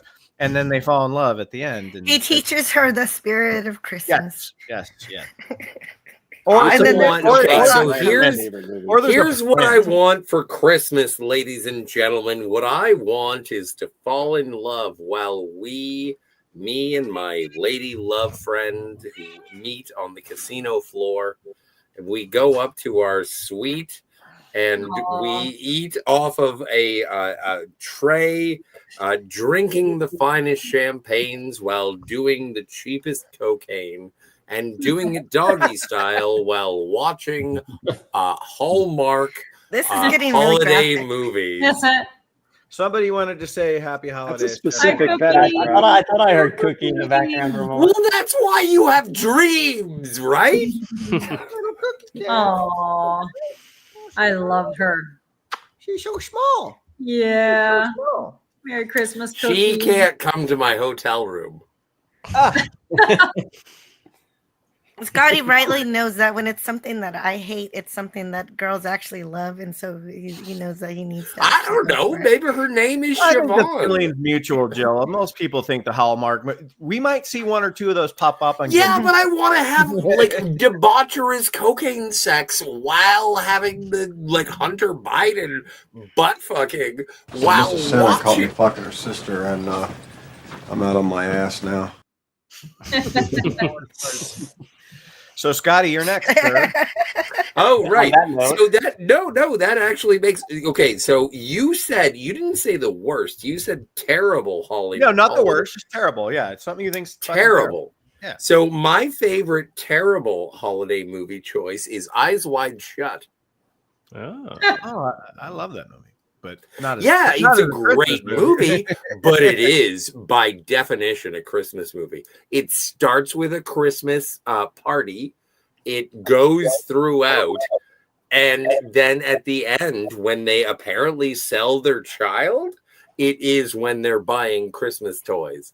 So it is one of the most. That scene is brutal, man. It is a terrible. The very terrible holiday movie. Choice. Okay, they just gave their kid to this sex cults. Okay, didn't even know. Merry Christmas. So if you do have the opportunity to watch that with your parents, watch Eyes Wide Shut. Yeah. Oh, man, yeah. No, you know what? I agree with you on that one. It's not a good. It's a terrible Christmas movie. It's a good Kubrick but it movie, is. even though it's really fucking weird. But I love that movie so much, and I love watching it this time of year. Bobak, are you there, or did you take a pee break or a lily break? Okay. Oh, you there? To go get another drink. I just popped it in the microwave. But, cheers, buddy. Cheers. Oh, yeah. You're not doing your hot toddies in the microwave, are you? Brandon, what do you think of that? Look, it's late. It's not about the journey; it's the destination. Bob, that gets a pass. Your turn, buddy. I love Bobak's taste in movies. It's hilarious. I'm just going to say I agree with what you guys were talking about, the Hallmark movies, and by that I include like all rom-coms in general, whatever the time of the year they're set in. And Ben, you basically described the most recent, well, I mean not made recently, but the holiday rom-com that I've seen most recently because like my wife put it on, The Holiday. They're all starring, Cameron Diaz, Jude Law, Kate Winslet, and my least favorite actor there, Jack Black. Do not let Jack Black go anywhere near romance. Okay, that guy is. There is nothing romantic about him. I remember Shallow Hal being okay. Bobak wasn't on when we were talking good things about that movie. Oh my gosh, horrible. We gotta let him continue. Let him continue. That's my favorite person too. Jack Black he has no romance in him at all. The guy's a buffoon. You easily pull Cameron Diaz. Yeah. Well, no, he got the other one. He got Kate Winslet, and it was just like, I don't know. I'm sorry. It was just, everything about it was just cringy. Don't apologize. Don't apologize. It's your choice. But I would say that like honestly, like in general, I hate rom-coms and I hate musicals. But the only one that I love because it's a great movie is La La Land, not a Christmas movie. But La La Land is the only one that like they pull it off. Aside from that, you cannot sing in a movie and have me think that this is real. And like unless it's like, oh, I'm a pianist and I'm people for called work. La La Land a Christmas movie, I think, but No, it's no, not. it's- It's No. not. I'm just saying that's like the only. No, I know, musical but slash I'm rom-com agreeing that- with you because it's not. But people called it one. The I'm beginning of with it takes you, place like, during Christmas. The only musicals I like are like Tommy and like maybe This is Spinal Tap if you consider that a musical. Oh, what would Brian Boitano do? Is that a Christmas movie or is it just If he snowy? were here right now, I'm sure he'd kick an ass or two. That's what Brian Boitano did. Wicked was amazing, by the way. Bobak, you came in and delivered a whopper because, like, I know Joanne fucking loves that movie, and we were talking about it before you got on. No, Well, I'll also tell you how much I hate Love Actually. You son of a bitch! Yeah, I've never seen it. I've never seen it, so don't spoil it. I'm gonna go smoke a joint. I'll be back in a second. Bobak is gone now. He's gone. Yeah. He's gone now. I took him off. Oh no! And I'm back. I've seen the whole thing. I hate it. No, I'm just kidding. I'm kidding. But there was one Last Christmas also. I heard that was terrible. The dude's heart, I heard that was like, he died, and I'm like talking to him and. Come on. The music's good, but that's just because it's George Michael, and I like George Michael. Well, yeah, I like the song is from Wham. Yeah, with George Yeah. Michael Wham. Yeah, but is it based on that song? Yes. I've heard the movie's like trying to be like the Yes. song. They don't Yes. reveal it until the very last 20 minutes. Right. Is it, Because so that's last when Christmas when I he gave killed you her. my That's when he heart, strangled her, right? and the very next day you gave it away. So like a heart transplant, and she's got the guy's heart and she like sees him and stuff. I love that song. Okay. Yeah, it's I a great fucking song. love that song. Last Christmas. Yeah. But yeah, I'm my just heart. against all those rom-com stuff, and so I think that right now because I saw The Holiday most recently, I'm gonna say that's my new terrible. Just Jack Black like trying to be like, oh, I'm funny, and you think it's sexy, and I'm like, no, dude, you're You are funny. If digging, someone's you're 12. digging your hole deeper and deeper with Joanne. Just kidding, I love it. First time I've ever not loved you, Bobak. That's all right. No, dude, that's why we're here. We're talking about movie. Like, dude, people aren't gonna like a lot of things that we talk about. It's great. It's fucking great. And Bobak has always been that way. Like, he likes dialogue movies, he likes like when we watched what was it called, Death of Stalin. Like, he loves that kind of shit. The Death of Stalin was good. Yeah, I like that one a lot. That movie is fucking great. It's not a Christmas movie, hilarious. Unfortunately, but Not a Christmas movie, so we'll let that one skip. Oh, Ben's here. But hey, there's Ben. Yay! How's it going, guys? Are you guys talking about bad Christmas movies? Hello. Yeah, dude. Yeah, we're Yes. talking about a shitty Christmas. Have any of you guys ever seen or heard of Merry Freaking Christmas? I've heard of it. Yeah. It was one of the last films Robin Williams ever did. Yes. And it is the only thing I've ever seen him in where he's kind of unlikable. He plays, and I'm including like Father of the Year and movies like that. I was gonna say you've never seen Father of the Year. No, he's practically lovable in Father of the Year, man. Well, at the end he is. Merry Yeah. freaking His Christmas. final speech he is. Yeah. Well, anyways, but yeah, it's terrible. Joel McHale's in it. Like that's his estranged son, and I've seen the poster. Yeah. He's like a fucking alcoholic asshole, basically. Well, I want to give Ben his official introduction for anybody that doesn't know him. Ben 2, as we call him. He is another member of Cinema Gulp. He is my co-host on Flights and Flicks, which I love doing with him. And again, we have our holiday edition coming out this Saturday. So welcome, Ben. Good to see you, and happy holidays, my friend. What are you drinking? Right now, I'm having a Dillner Weiss. Looks like the Berliner Weiss with dill. I guess Mars might be the brewery. Yeah, Mars Community Brewing Company in Chicago. I love it. And like Brian being from Germany immediately. Shout out. This is apparently a collaboration with Publican Quality Meats, which is an awesome restaurant. If you guys are in Chicago, go to the Publican. Yeah, Chicago's best restaurants in the world. But Chicago, right? We were just about to get to Joanne, and I'm wondering. Remember, this is Bad Ones, so you can't say the holiday. Oh no, never. All right, let me put your widescreen. What's your terrible movie pick? Terrible Christmas movie pick. So my terrible pick is actually a Hallmark movie, and I gave a summary of it last year. It was the Grumpy Cat Christmas. Grumpy Cat's got a Christmas. What? The Grumpy Cat. You know the Grumpy Cat, right? The meme. Yeah. The famous meme. Yeah. They actually made a movie. It had Aubrey Plaza, doing the voice. Holy shit. And it Which wasn't could have good. been a home run. Yeah, but no, it was just like, it was, I had to force myself to watch it to do the I want to whole watch a stuff. grumpy, cynical cat make fun of Christmas. I'll just pop in Garfield. Yeah. Yeah. So I wouldn't recommend it. It's like, I still found a little enjoyment in it, but I think this is going to be, if this was the competition, I bet you mine is really. Yeah, yours is pretty bad because Brian, if you remember, I think Brian and it might have just been me, Brian, and you on that Chug show, but we did a Chug show we did a Hallmark holiday Chug show where you have to drink a beer while somebody describes a Hallmark holiday movie. All right.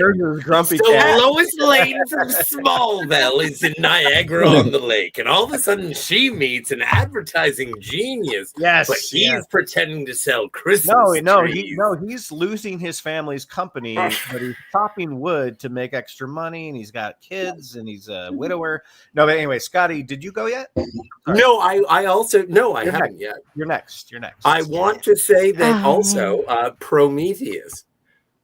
Prometheus, it is a Christmas movie. If you watch that movie, Idris Elba as the captain of the Prometheus, he's decorating a Christmas tree. They arrive at LV diggity doo at this on Christmas. So yes, it is a Christmas I love movie. that. I love that. It's a great movie too. I didn't notice that. Okay, there you go. So that's terrible. And By that logic, Bob Star X Trek talked Generations about that. is a Christmas. Don't get me started, Jill. Bob X Generations loves- is a Christmas movie. Bob X loves Prometheus, by the way. So now we have Love it. I've seen it multiple times. It's great. One of the best aliens. I love aside Generations, from aliens. boys. So who has not gone yet? Mark. Mark, are you? Mark's turn. Oh, you can skip me for these three topics. It's been so long since I watched anything Christmas related. How about we say Elf? You go with Elf. You go with What about the Passion of the Christ? I don't think Elf is shitty though. What about Life of Brian? Okay, well then I guess who has? I think it's just me then. Okay, so I will go. I'll keep this quick. All right. originally, I thought of doing Santa with Muscles, which is a Hulk Hogan movie. Yeah, oh no, that's but bad. nothing in the world is worse than Christmas Vacation 2, Eddie's Island Adventure. Oh God, Oh, no! man. Ah! But that's got Eric Estrada. That's a Doesn't it real have- movie if you haven't heard of it. No, Does it's it have not. Eric Estrada? I don't remember. Well, we have to watch it. Is he It is- still living in that trailer park? No, him, and well, it's funny. They get the original Audrey. They get the original Audrey from the first Vacation movie, and put that back into continuity somehow. That she's like a land developer or something, and Eddie's got this house now in like I don't know Detroit, and it's so goofy. It's so slapstick goofy that. I mean, he was already a buffoon, but now he's like way beyond buffoon. He's just like, and like the whole house like ends up getting soaked with like a fire hose. So they have to take a cruise somehow, and then the cruise crashes, and then they end up on an island, and it's just the worst thing you'll ever see in your entire life. There's no real jokes. This is when Randy Quaid was really pushing becoming a convicted felon. So where is Randy Quaid, by the way? In Canada. He's in Canada. Yeah, but is he like free? Is he cool? Is he like he's in Canada? well-fed? So he's fine. He's in Canada. He doesn't back to the U.S. Yeah, he posts every once in a while, but he's in Canada. I don't know. No, I haven't. Insane. Him, I hear him and Gary Busey hang out a lot. They high five and play badminton.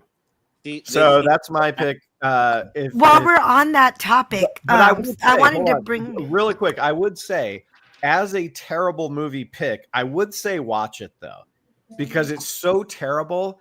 It's a fun like movie to get drunk with your friends too, because it's so bad.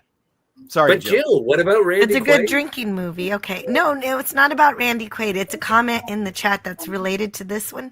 It's Sure. Slice Night. Kat is in the chat. Kat is in the chat. And she says, I really didn't like Christmas Vacation. Ooh. I found it obnoxious, episodic, and not funny. How dare you? How dare you? Why are you not on here, Kat? You didn't want to come on. Well, you you know what, Kat, I do have to say that I think that it is an overrated film, in my opinion. I think that people do exonerate it more than I would. And I know that everyone loves it as a Christmas movie. I've seen it a couple of times, but I still put it within the franchise of the Chevy Chase Vacation movies, and it is not my favorite out of them. I always kind of, are you a Christmas movie? Then I drop you down, unless you're Die Hard or Lethal Weapon or Star Trek Generations. And it's like, yeah, no, I don't like Christmas Vacation as much as everyone else does. Well, I was going to mention that I love it, so I think that I will back you up on that. You probably Well, don't like it no, as much but if as you everyone else. love it, the thing, I'm not right. I'm not correct in my opinion. Oh no, I don't think it's a film. I just thought it was a lot of fun. I mean, It seeing is that fun, that but I don't Christmas like it as tree much go as the other down and ones. like the lights and stuff, and like, oh my god, what a ridiculous! It is a the movie toilet's of like full. bits. It is, and I like it. Like it's Yeah, not I love it. bad, but it's not as good as everyone says it is. In It's my probably opinion. my favorite. Anyway, I'll shut up. I It's already just started my popcorn. It's a bit. popcorn movie. I'm cool with it. I love how it got quiet. I'm like, oh, why am I still on the thing? So before we jump into the next category really quickly, I want to catch up with the chat. So thank you for that. We got you covered, Joe. Let's see, where are we? Finity says Christmas isn't a Christmas festival. So there's that. Well, but this is a thing that, and you know what? To be fair, Finity has he has accurately assessed that Jeebus was not born on December 25th. We all know that the history of Jesus Christ, or the Christ of Nazareth, or whatever the fuck you want to call that dude, like, you know, I don't know what day he was born. It's very likely more like in the summertime. Sure. But it became, you know, it's an amalgamation of pagan winters and everything, and then also Mariah Carey. Oh, I love this comment from Canadian Spider-Man. Jean Garofalo, she would be fun if she didn't talk. Oh, shut your face. I love Janine Garofalo is, oh my stars. And Infinity follows up with who? Janine Garofalo. Haven't you seen The Truth About Cats and Dogs? Black Phillip, I've heard Terrifier 3 is sort of a Christmas movie, but I'm not going to. You guys ever see Fat Man? Hey. Like with Mel Gibson? With Mel Gibson. I heard it was good, but I haven't seen it. Yeah, I haven't seen it either. I wish. Josh is in Josh. the chats. One of the OG. Josh. What's up, Josh? Josh deserves a... Not a ding dong. No, give the boy a video. No, he doesn't deserve a ding dong. That's okay. I'll give him a ding. That'd be weird. No, don't do the ding dong. Ding dong. Yeah, Josh. No, good to see you, brother. Really quickly, and then we're going to move on to Brandon talking about a guilty pleasure. But I want to end the chat. The chat's been going on for a bit, or I'm sorry, not end the chat, end the poll. Sorry. Tony didn't tell us what he thinks is a terrible Christmas movie, did he? Oh yeah. Yeah. What's up? What's going on, T-Bone? So we started the poll of what is a better Christmas movie, Die Hard or Lethal Weapon. Die Hard ended up with 78, Lethal Weapon 21. I'm in the Lethal Weapon camp myself, but out of 14 votes, I have been proven wrong apparently. But I think they're both great, but I think Lethal Weapon just has more Christmas stuff going on in it. But, okay, no, I disagree, and I would like to go toe to toe. Nah, that's all right. We'll move on. No, I want to say, like, I understand that. What's the song that opens Lethal Weapon? Jingle Bell Rock. Right. And then it immediately pivots to, because it's California, so there's no actual ambiance of Christmas. Well, so Die Hard is California as well. Yeah. Yeah, but they really carry on in Die Hard. They do more Christmas. Yeah, but music. dude, when you're introduced to Riggs, he's on a undercover on a drug deal for cocaine at a Christmas tree lot. That's true. That's true. And there's a shootout in a Christmas tree lot, dude. Yeah, that's true. No argument. You know what? You're right. You're right. All right. Anyway, we'll talk about this at a different time. Yeah, for sure. Wait, are you saying Ben wins? I'm saying it's worth discussion, and I don't want to fuck up his Cabbage Patch. No, you're right. It's definitely worth more discussion. But let's find a good transition for this. What are you doing? I'm so high. Nothing can hurt me. No. That is true. That is what happened. I could always act out the scene from Angels with Filthy Souls. Yeah, keep the change, you filthy animals. Yes. So yes, Brandon, it is your turn for a guilty pleasure. This was probably for me the easiest one, but really, let's see what you got. Oh, I think this one was hard for me. So I really had to look back because I don't know, because Christmas movies, it's either a love or hate thing. Like there's hardly like a middle ground, and sometimes like if it's bad, it's just bad. And this one is bad. But I do remember liking it almost just because of how absurd it is. And when you really start to look at it on a deeper sense, what it says about our society. It's Christmas with the Cranks. That's such a bizarre fucking movie. It is, man. That neighborhood's on crack. Yeah, just to see an entire community turn on this family for not really a good enough reason to just completely ruin their lives. It's genuinely insane, and it kind of leaves them with nothing. And like it's so weird. It almost like predates the period of time where people were getting mad that like Starbucks was making just plain red cups Like it almost feels like the precursor to that, where like it was like the cranks are in a war on Christmas and we got to fight back. And it's a very bizarre movie, but I think it's because it's so over the top and so like honestly so dystopian in a sense where like I gotta appreciate it. I remember liking it when I was a kid, but then again, like everything I watched was probably good. But I do remember watching it a couple years ago and remembering having a good time with it in a way that Polar Express doesn't do with me. Polar Express is bad, and I just think it's bad. This is bad, but I think it's a very fun watch. Yeah, but you know why? Because, and I agree with you, because I think as cheesy and stupid as it is, and like these neighbors are crazy, and Dan Aykroyd's character is just loony. Like, what he would go through to make sure that they decorate their house is crazy. The thing is it still has that spirit in there. You know? Yes. A little bit of the spirit in there. I also had to Google it just because for a second I was like, is this movie hated? I can't remember. And I looked it up. It has a 5% on Rotten Tomatoes.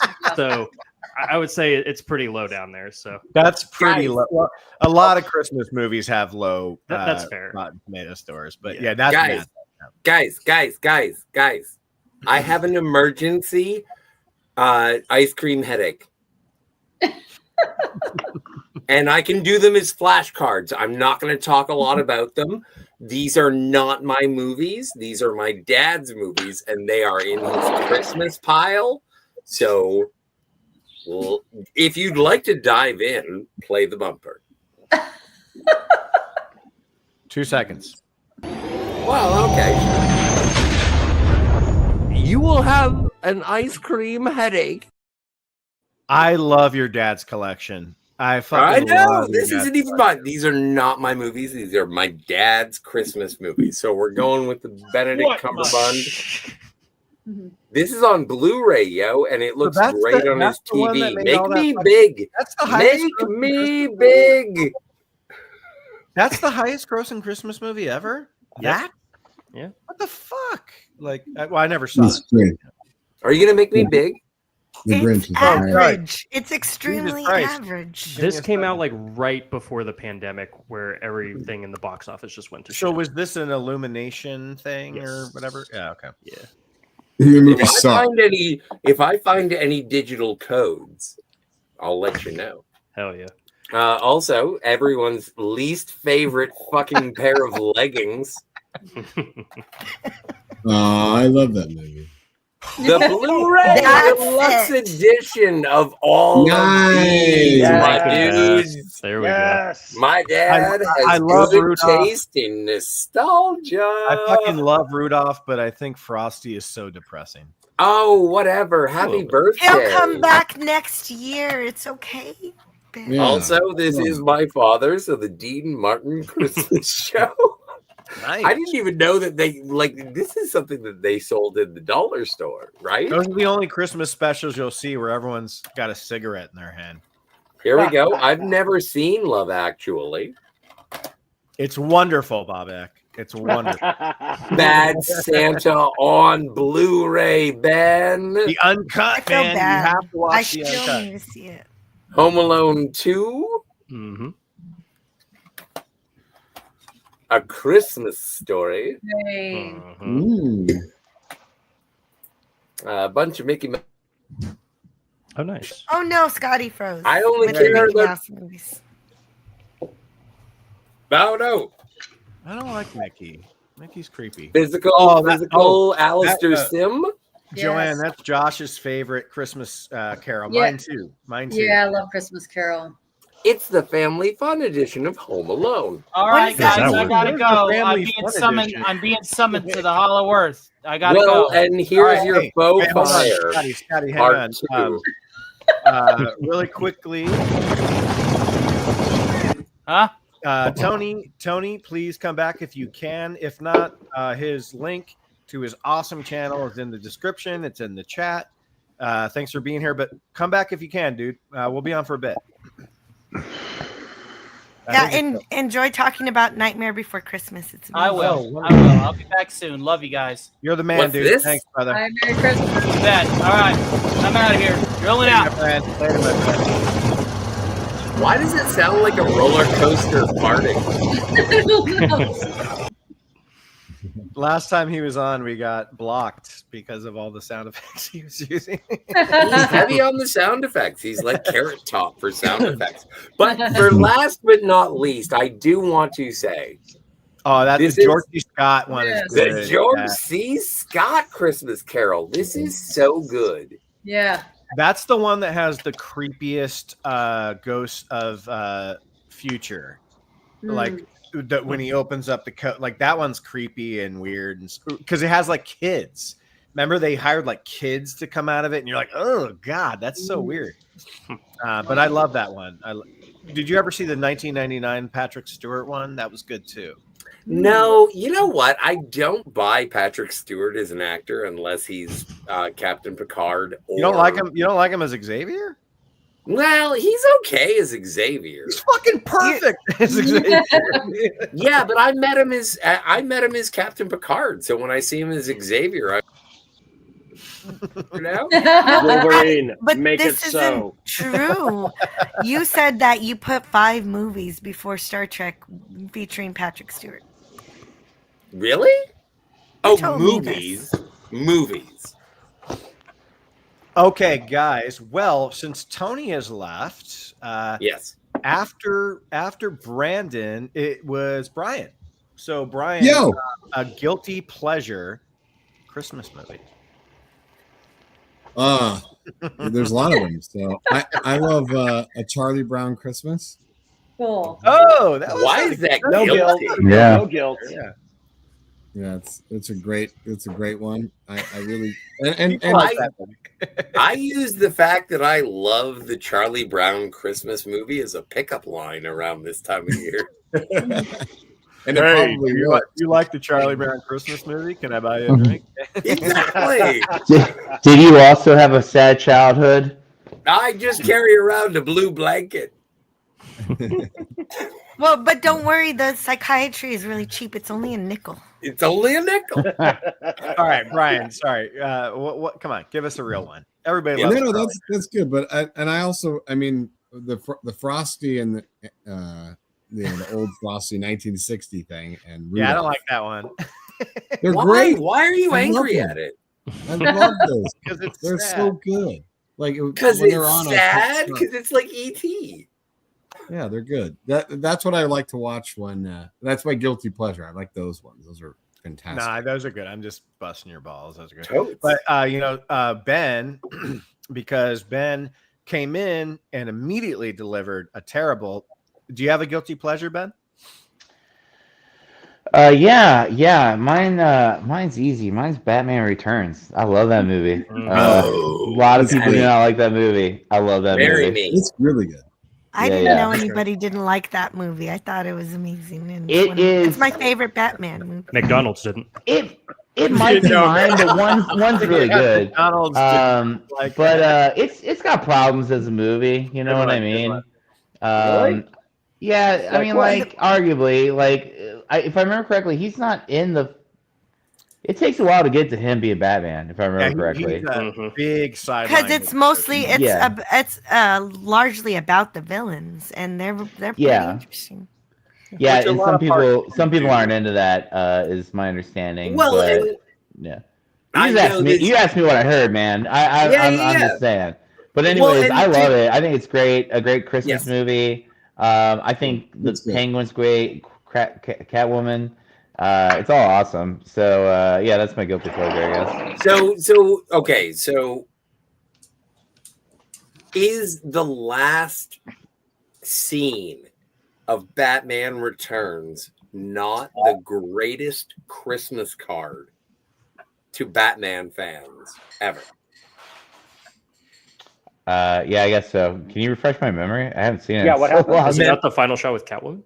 So but before that, Catwoman pokes her head up, but before that, it's like Bruce and Alfred are rolling through the the newly trodden snow, and they see a cat, and he's like, "Alfred, stop the car." And he gets out, and then it's like, "Oh, I guess I just saw something." And he's like, oh, and I think he picks up the cat. Yeah, he does. He finds the cat. And then he goes back into the car and he's like, Alfred says something meaningful. Goodwill to all men. And women. Yeah. and then wah, wah, wah, wah, and they pan up, and then you get not Michelle Pfeiffer looking up at the bat signal. Right. Yeah. Lovely ending to a film. Yeah, I don't know. Yeah, I guess so. But just hearing you now talk just reminded me of the first film though, with the bat plane going in front of the moon. Yeah, that was great. There's not. I don't know that there's really a moment like that in Returns. So like that ending you described is a fine ending, and I know that moment in the first film is not the ending, but like. I don't know. I feel like what you're describing is the kind of feeling they maybe were going for, and I don't know if I really felt that, you know. Well, and also the thing is in my mind, when I think of Batman 1989, I do see the bat plane go in front of the moon, and that is very much an image about Batman 89. But when I think of Batman Returns, the first thing I think of is Catwoman licking Batman. I always think of her with the whip and the mannequins. I love that scene. And the fact that Michelle Pfeiffer did that. Different strokes move the world, I guess. Can we stop for a second, though, and forget about the other great villain in this movie, Christopher Walken? Yeah. Christopher Walken is awesome in this movie as Max Shrek. Did you guys notice that his name is named after the Nosferatu? From Nosferatu. Yeah. The silent film actor who played Nosferatu. Yeah. Yeah, man. Essentially creates Catwoman. Yeah. Basically, and he's got this wild hair like Mozart or something like that. You know? No, he looks like Einstein or something. Kind of like Einstein. Yeah. He's so great, man. Oh, so good. Santa Claus, afraid not. Poor schmo got lucky. See, it's too bad Tony's not here. He has a wicked fucking Christopher Walken. Keep going, man. Keep going, man. I actually got into a relationship based on the fact that I was like, oh yeah, no, Batman Returns is a Christmas movie. And at that point, she said, let's move to Australia. Danny DeVito as the Penguin eating raw fish is forever seared into my mind. And when he bites that guy's nose and just blood goes squirting out, as a kid, that freaked me out. It's a PG-13 film, but it was awesome. It's still but really it's also it makes it a Christmas movie because there's a red nose. Oh, that's actually, I never thought of that, Scotty. Well, like Brandon was saying when he made the great joke that McDonald's didn't. That was the scene where they're like, "How do you expect us to sell penguin fish?" He's like telling a girl he'll show her his French flipper trick or whatever. Oh, dude, it was dirty. It is the dirtiest Christmas movie. I love it. It's dirty without being too specific. It's not overt. Yeah. Tim Burton made him so it's Tim Burton's horniness. Like he has a very specific style of horniness. Yeah, I agree with that. What, Corpse Bride. So what do we hashtag this? Hashtag Tim Burton horny? You got it right there. Merry Christmas. Jill, you're going. You're next. I go Boom. next. Yeah. Okay, but I heard some of you guys say you like this movie. I thought it was a guilty pleasure because it seems like a lot of people don't really like The Grinch from 2000 with Jim Carrey. And I realize that everybody loves it here, so it's not a good choice. But I look around and it seems like a lot of people don't really like it. And it came near. Like I was 13 going on 14, so it kind of came near the end of my childhood into my teenagehood. And it's really great. I love Jim Carrey, energy that goes into it, and he was in a lot of great pain and suffering in all of that latex and makeup and stuff. The contact. And so I appreciate his the sacrifice. contact. I've been in great pain in latex. Yeah. And I also appreciated that they got real people from the circus. So they got actual circus performers to bring Whoville to life. So all of that, those cool things you see in the cartoon those people can do, they brought that to live action through that kind of talent from the circus. And so it was definitely a ballsy move for Ron Howard to take on something like that, because it could have been so bad. And I think I think like Roger Ebert said it was just like pathetic or whatever. But like, yeah. But watch Beyond the Valley of Dolls. He wrote that. That's pathetic too. That's an guys. We got to recognize the elephant in the room though here. Okay, what's that? Key Party joke. Oh yeah. Yeah. What? Mm-hmm. The Key Party joke. You remember the Key Party joke? Yeah. No. We're talking about the Jim Carrey Grinch, right? Yeah, that's his right. Yeah, no, I don't know. I don't remember the joke. There's a scene, and I think it's a flashback, where there are just some adults from the neighborhood having a party, like a holiday party. Yeah. And at one point, they reference, the fishbowl full of keys, because it's a key party. Yeah. Oh, everybody here know what a key party is? Yeah.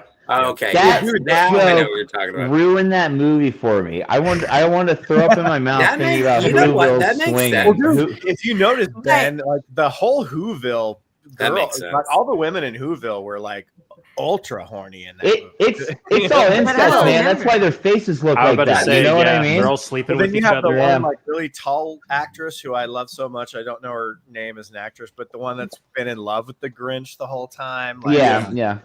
Like I've said for a little while that I'm, I flirt with being a furry, but even when I read Dr. Seuss books and I see like female who's, I'm like, I'm Hugh Curious. Okay, so when I saw those keys in the bowl, see, I was 13, 14. I didn't think of swingers. You didn't know what it was. I didn't know what it was, so I tried to analyze it, and I thought it was just that people were getting drunk, and so they didn't want to drive drunk on their tricycles.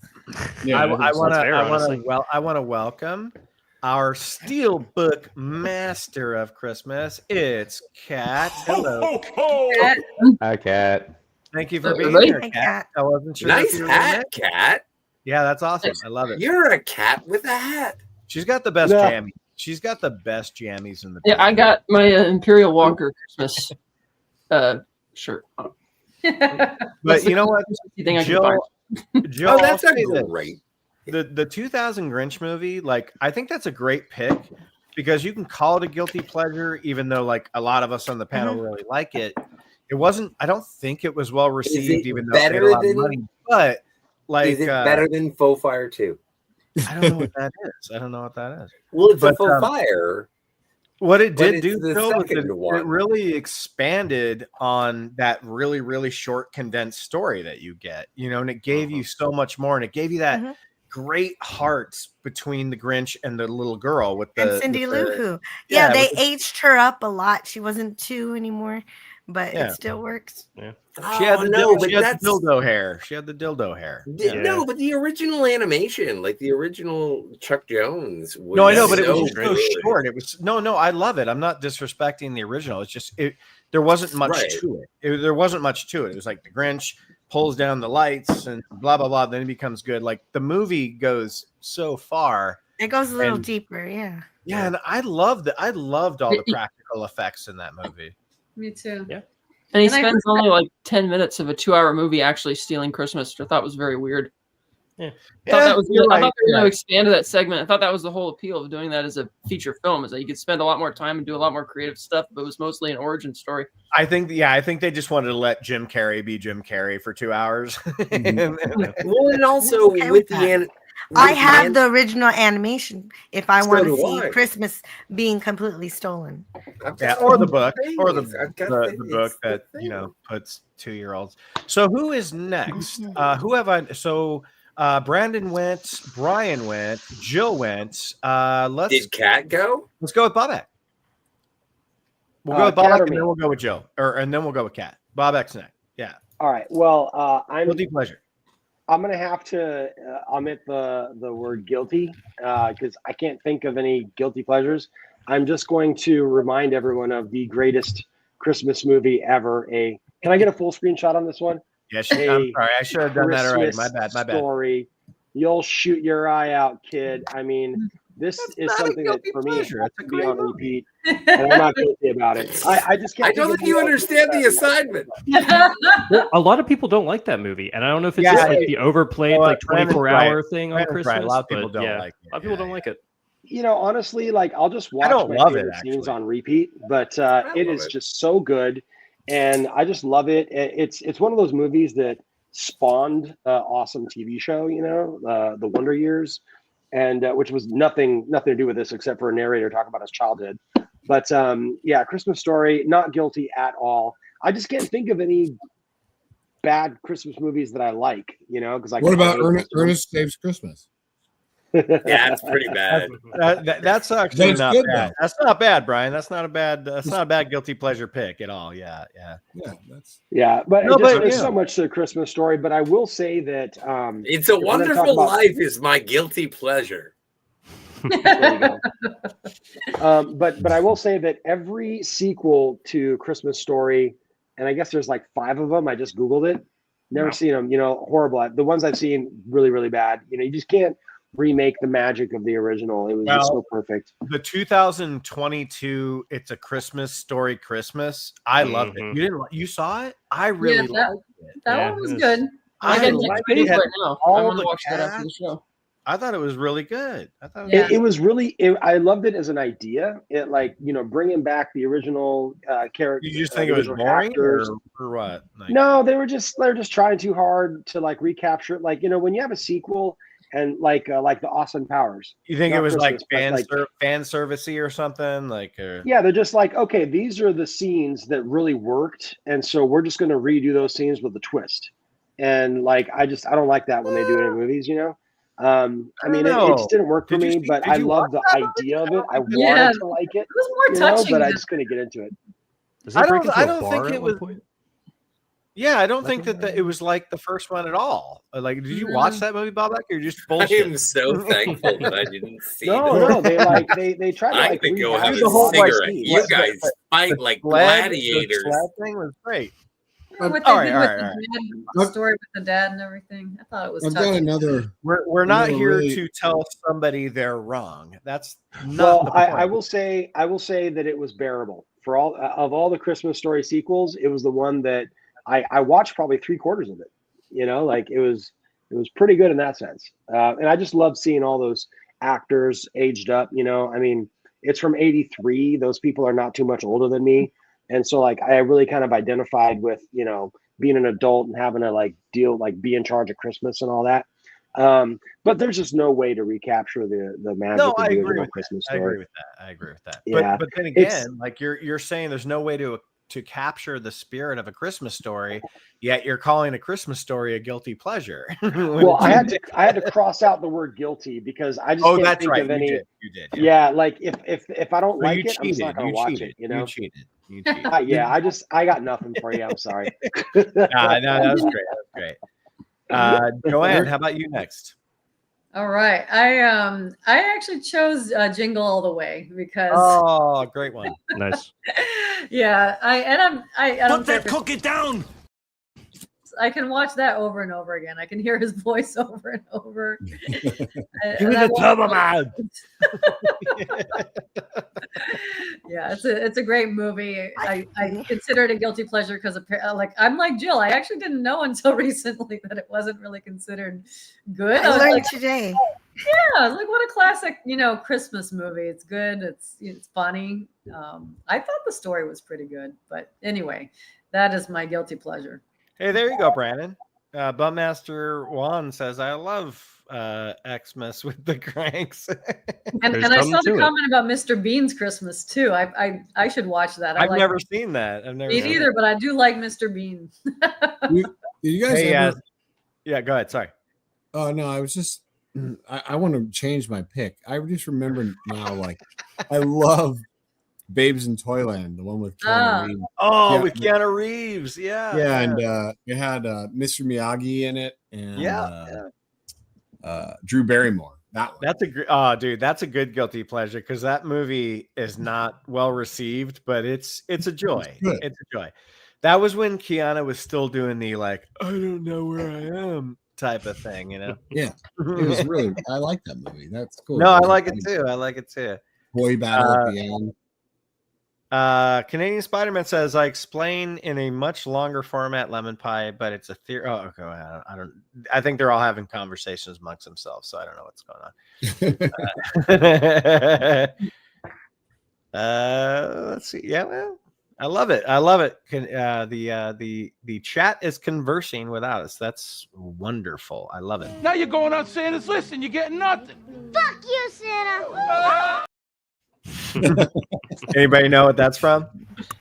Bad Santa. It's The Sopranos. Oh, that scene is so fucking funny because it goes way further than that. Not a movie, Ben. Sorry, buddy. Not a movie. Oh no, I was just showing a clip there, but so you know what? I'll go because it looks like there's some people. Oh no, Kat's turn. Guilty pleasure.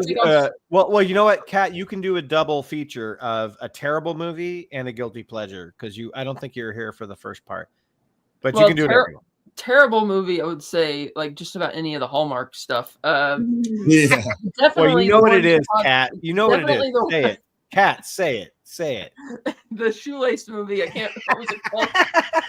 But Todd Michael, a friend of the channel here, had a running joke, and I don't know how he found this movie, but he did, and he kept bugging me to review this movie for like 3 years, and I said no, I'm not doing it. And so I decided as a Christmas present to review it for him last year. It was the most garbage thing I'd ever seen. Probably he was honored when you did that. He was. I know he was. That's just an all-around terrible movie. Guilty pleasure, I'd probably say Ernest Saves Christmas because that's got a lot of script bumps. That's a fun movie. Second vote for Ernest Saves Christmas. Yeah, that's a good one. That's a good one. But you know, Todd Michael was supposed to be here tonight. He told me he was coming. And He's sleepy. It's late. No, I know, but he actually hit me up. He's on vacation this week. He DM'd me personally. He was like, you know what? It's gonna be late, but I want to come on. Can you send me a link? I'm like, yeah. So I sent him a link and he put the thumbs up and then he never showed up. Well, you know, he's watching Knots Landing. Okay, so who's back now? The Christmas episode of Knots Landing. Joanne, did you go? Yeah, I just went, but I want Go again. No, okay, I'll go real quick because there's some people that are taking smoke breaks and piss breaks and all that stuff. This one, I'm kind of ashamed of myself for liking it, but it's fine. You should be. Well, here's the thing. It came out when I was in the military. It was the early 2000s. And they were trying to make this guy like an action star, and I just wasn't buying it. And then his agent or whoever said, you know what we should do? We should do Surviving Christmas with James Gandolfini, Christina Applegate, and Catherine O'Hara. So Ben Affleck said, hey, you know what I need to do for my career is I need to make a shitty Christmas movie, basically a high budget Hallmark movie. I'm a rich executive who lives in a high rise in New York, but then I have to go back to my childhood home to relive something to make myself feel better about the holidays. Insert James Gandolfini and Catherine O'Hara, who is why I like this movie. When he meets them, they have this like really brilliant like marriage that's falling apart. James Gandolfini and Catherine O'Hara, and this is when Catherine O'Hara still looked like a fucking beast. Like I was always attracted to Catherine O'Hara. Like I always thought she was really sexy and funny, obviously. Well, funny first, sexy second. That reminds me, I have to send you a Catherine O'Hara calendar for 2025. You know, it's better. It's a better movie than it should have been. Like Catherine O'Hara and James Gandolfini like keep the movie grounded, and they bring all this heart with like this failing marriage. Affleck is fine, but he's like the catalyst. No, he's the catalyst. You know, like the guy in the middle of it where everything's happening. He has some decent chemistry with Christina Applegate. You know, Christina Applegate, I like her. Yeah, she's a comedic genius. So it's like one of those movies that like, you know, it's so cookie cutter and standard, but because of Gandolfini and Catherine O'Hara, you just fall in love with the movie. And like, you never really give a shit about what happens to Affleck's character, who's the main guy. You just want to, yeah. So I kind of like it. No, that's a great guilty pleasure, because most people think this movie is absolute shit. And but you think it's okay? I find it endearing. Endearing. So that's mine. Until this moment, I Surviving Christmas. So who's next? Let's see. Kat went. Brian went. Joanne went. Scotty went. twice. I went twice. Bobak went. We're only. I can go again. No, I think the guys were. Ben went, and Mark is not going. So we're going to move on. So we have hidden gems. Holiday movies that we think people should see that maybe they haven't seen. Yes. This one was the hardest for me. Not me. Mine was easy. Brandon is going first. So, sir, like a holiday movie that you're like, man, people need to see this motherfucker, and they haven't seen it. So I have two. One is an actual Christmas movie. One is a Christian or Christmas adjacent movie.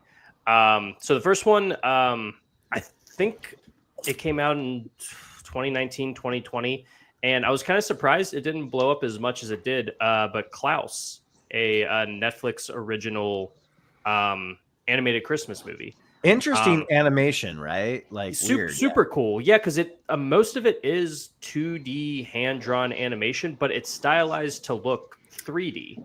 Is that Klaus with a K? With a K. Yeah, yep. Yeah, with a K. Yeah. Yeah, and it like follows like a postman becoming friends with like a woodsman, and the woodsman is like a woodcrafter, and he becomes Santa Claus, and they work together to like the postman like delivers the letters to him, and he delivers presents to the kids in the town. It's really fun and really creative. It's a different take on like the Santa like origin story, and I think it's a lot of fun. I think it's super funny. The postman, I forget who voices him, but he pretty much sounds like David Spade's like Emperor Cusco. Like it's pretty much the same character. But I think it's a lot of fun. And J.K. Simmons is Santa, I believe also. So it's a very fun movie. The animation's kind of like super Red One. That he's played Santa Claus multiple times apparently. But yeah, it's a very fun movie. Wait, so J.K. Simmons plays Santa in more than one movie? Mm-hmm. Yeah, he voices him in this. And then J.K. Simmons Santa universe. Yeah. Which is like weird for like a guy who's like not like a more heavy set. No, he's like actor. buff. He's like buff. Typecast. He's buff. He's buff in the Red One movie too when he's Santa. Oh yeah, but so is everybody in that movie. Santa has he been Santa more than J. Jonah Jameson? No. No, I think he's been J. Jonah Jameson 5 times now. So. 5 times, yep. So yeah, that was my pick. It's a great movie. I think it's great, especially like as a family movie. I think it's one of those movies that's like funny to both kids and adults, which I don't always see a ton of those nowadays. So I would definitely recommend that. And then my other one that's not technically a Christmas movie, but I watch it every Christmas since I've seen it, is The Green Knight.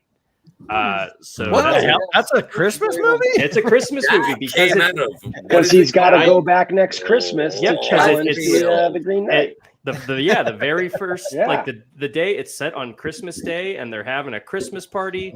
The Green Knight rolls up, and he's just like, "Hey, here's a challenge. Anyone can hit me, and I will give you my axe. But whatever you deal to me, I will deal to you next Christmas. So this young hotshot knight, Garwin, hops over the table. He's like, fine, I'll do it. And because he's trying to impress the other knights and he's trying to be all macho and stuff, he ends up cutting the knight's head off.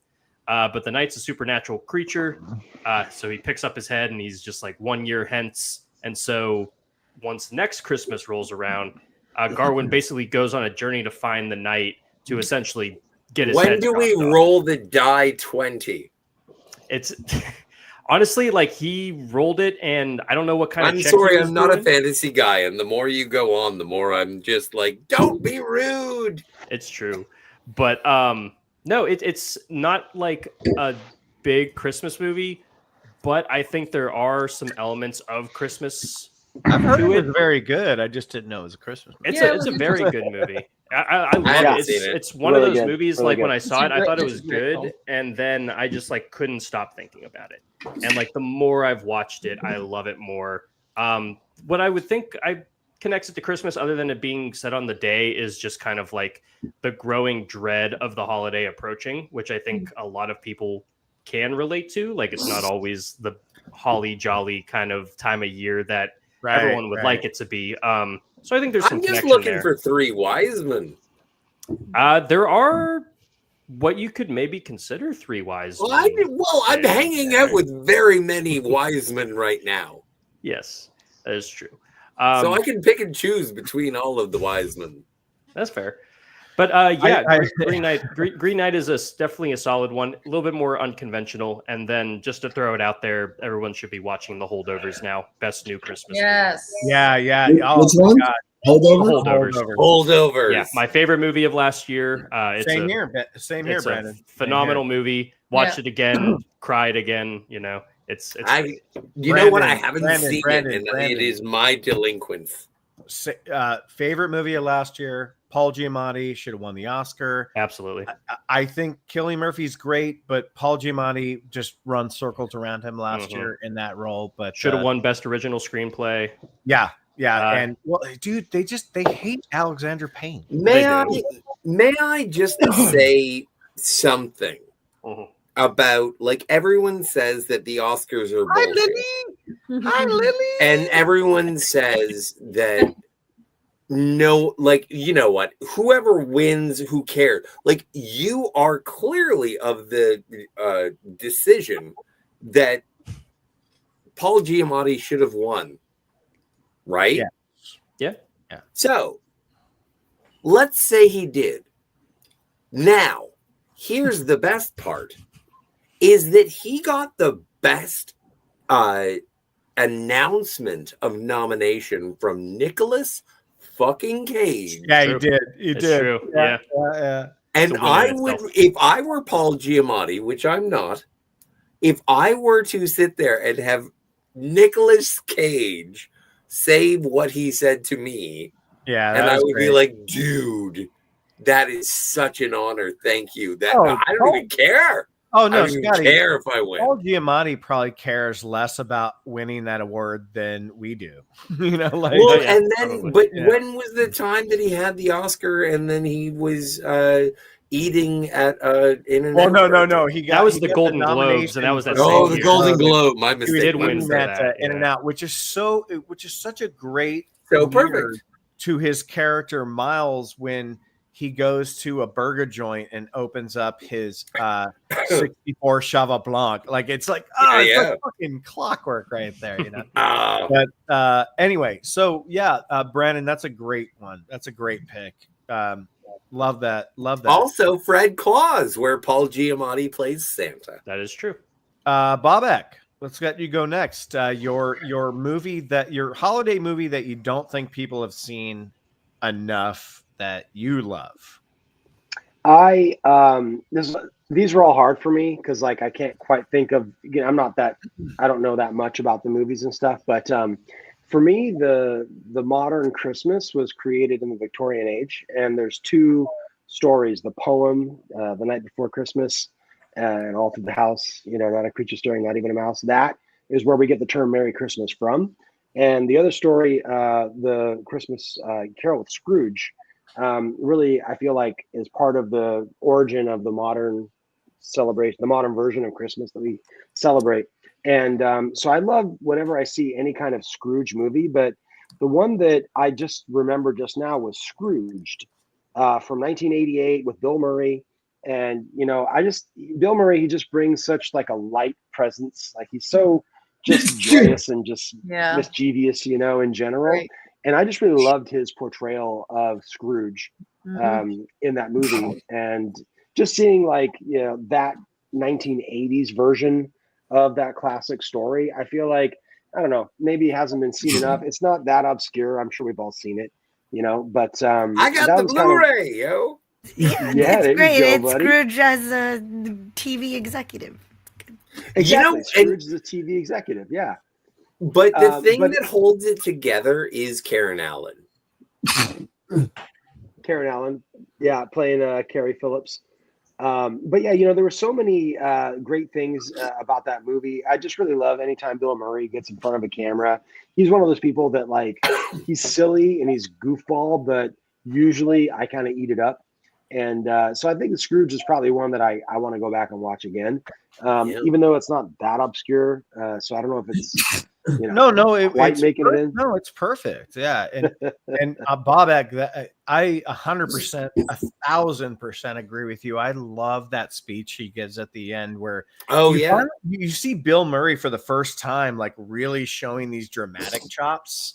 Where he's just like, you know, it could happen to you, and you could call an old army buddy, and he's just like tearing up, and there was like people going like, oh my god, Bill Murray is not just this like schlubby guy who could be like, you know, he's not one dimensional. No, he's not one dimensional. He was so good at the end of that. Well, he's good through the entire movie, but that's the beauty of the Ebenezer Scrooge mythology, is that he does learn his lesson of being a miser. But for the original Tales, he's like, he wakes up and he goes, "Hey kid, buy me a goose with this coin." Like in this movie, he's like spewing his heart out on national TV. You know, it's like, absolutely, a whole different dimension. You know. Well, yeah, but in Victorian, plus you get the night the reindeer Victorian Christmas time, throwing a nickel at a boy and asking for a goose is what you did. And in 1988, I guess. Bring me this. What do you want? What are you doing? God damn it! Nintendo Deer Hunter 3. Give a shit what you want.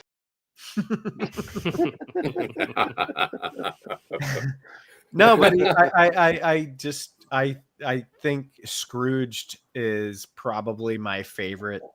Well, that and the 30 or the 41, I think, right, Joanne? Me and Josh love Alistair Sim. Yeah, the 41, the 41 classic is so fun. I don't know. You know what? I think the George C. Scott one is a little too heavy for me. Yeah. I do, but when I watch it, I'm just like, this is my apocalypse now. Well, George C. Scott was like born to play Ebenezer Scrooge. George C. Scott was born to play everybody who should ever tell me to do anything. He's basically Ebenezer Scrooge in Exorcist 3.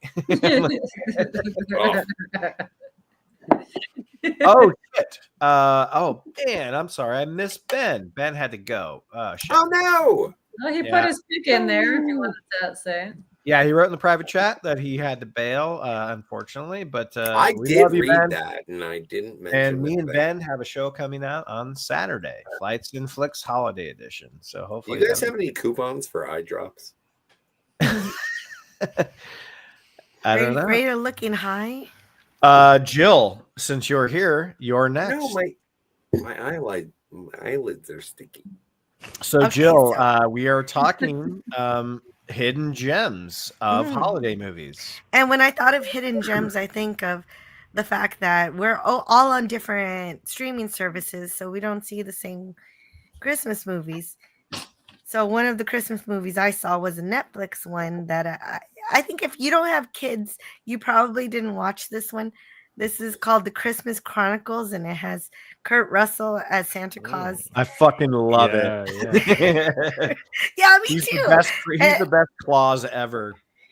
And I saw it and I thought, oh, okay. I've shown them the Rankin Bass. I've shown them, Charlie Brown and Garfield and all the classics.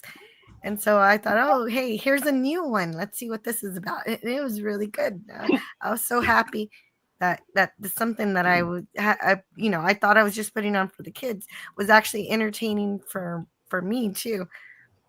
And so it's the opposite of a Hallmark movie. It's just all about the fun of Christmas, and that's I enjoyed that. It's great. It's a good family holiday movie, and it's got good action too, and it's not boring. I was surprised it wasn't boring. I thought it would be boring. And there's some fun trivia too. Some of the kids in the nice and naughty list or names of. What is this movie called? It's called The Christmas Chronicles. Christmas Chronicles. The Christmas Chronicles. Dude, Kurt Russell is. If you were ever not wondering, boring. No, but if you're ever wondering how charismatic Kurt Russell is, and but I don't like his 69th or 70th year of life, he is like the best Santa Claus ever in this movie. All He's right. so great in this movie. Fine, I'll subscribe to Netflix. and he does. I love it that they do a throwback, Jill, to because his first John Carpenter movie was a movie a lot of people don't know about. He played Elvis in a television movie. Did. And he does the whole Elvis thing in that jail cell, and it's delightful. Yeah, but you should check out 3,000 Miles to Graceland, yo. No, but he doesn't sing in that. He just shoots innocent people in that movie. Yeah, but that's the best part. Brian. Anyway, moving on. Brian. Yo. A holiday movie that you love that people should see that may not have seen it. And don't say Christmas Vacation. Oh, well, I had Scrooged on my hidden gem list, so that got ruined. And I also had How the Grinch Stole Christmas. I love that movie so much. Tell us about Krampus 2015. Oh, yeah. Well, I have Krampus on my list. Krampus is fun to watch, but that was one of my favorite movies of 2015. Fucking yeah, I'd say that's a good one. So Krampus is there. I love Violent Night. I think that's fucking awesome movie. So much fun. Yes, it's like legit. If you haven't seen Violent Night, you need to just turn this shit off and go watch it right now. All right. Well, I have to go. Well, actually, wait until we're done, please. Don't turn this off. And then there's a shittier version of Violent Night, but it's still cool. Is Silent Night, the one with? No, that movie sucks ass. I know, but it's still at least there's like killing and. There was no Christmas in it. That's the criteria. Yeah, it's action movie, and I like Joel Kinnaman. That guy's cool. Really?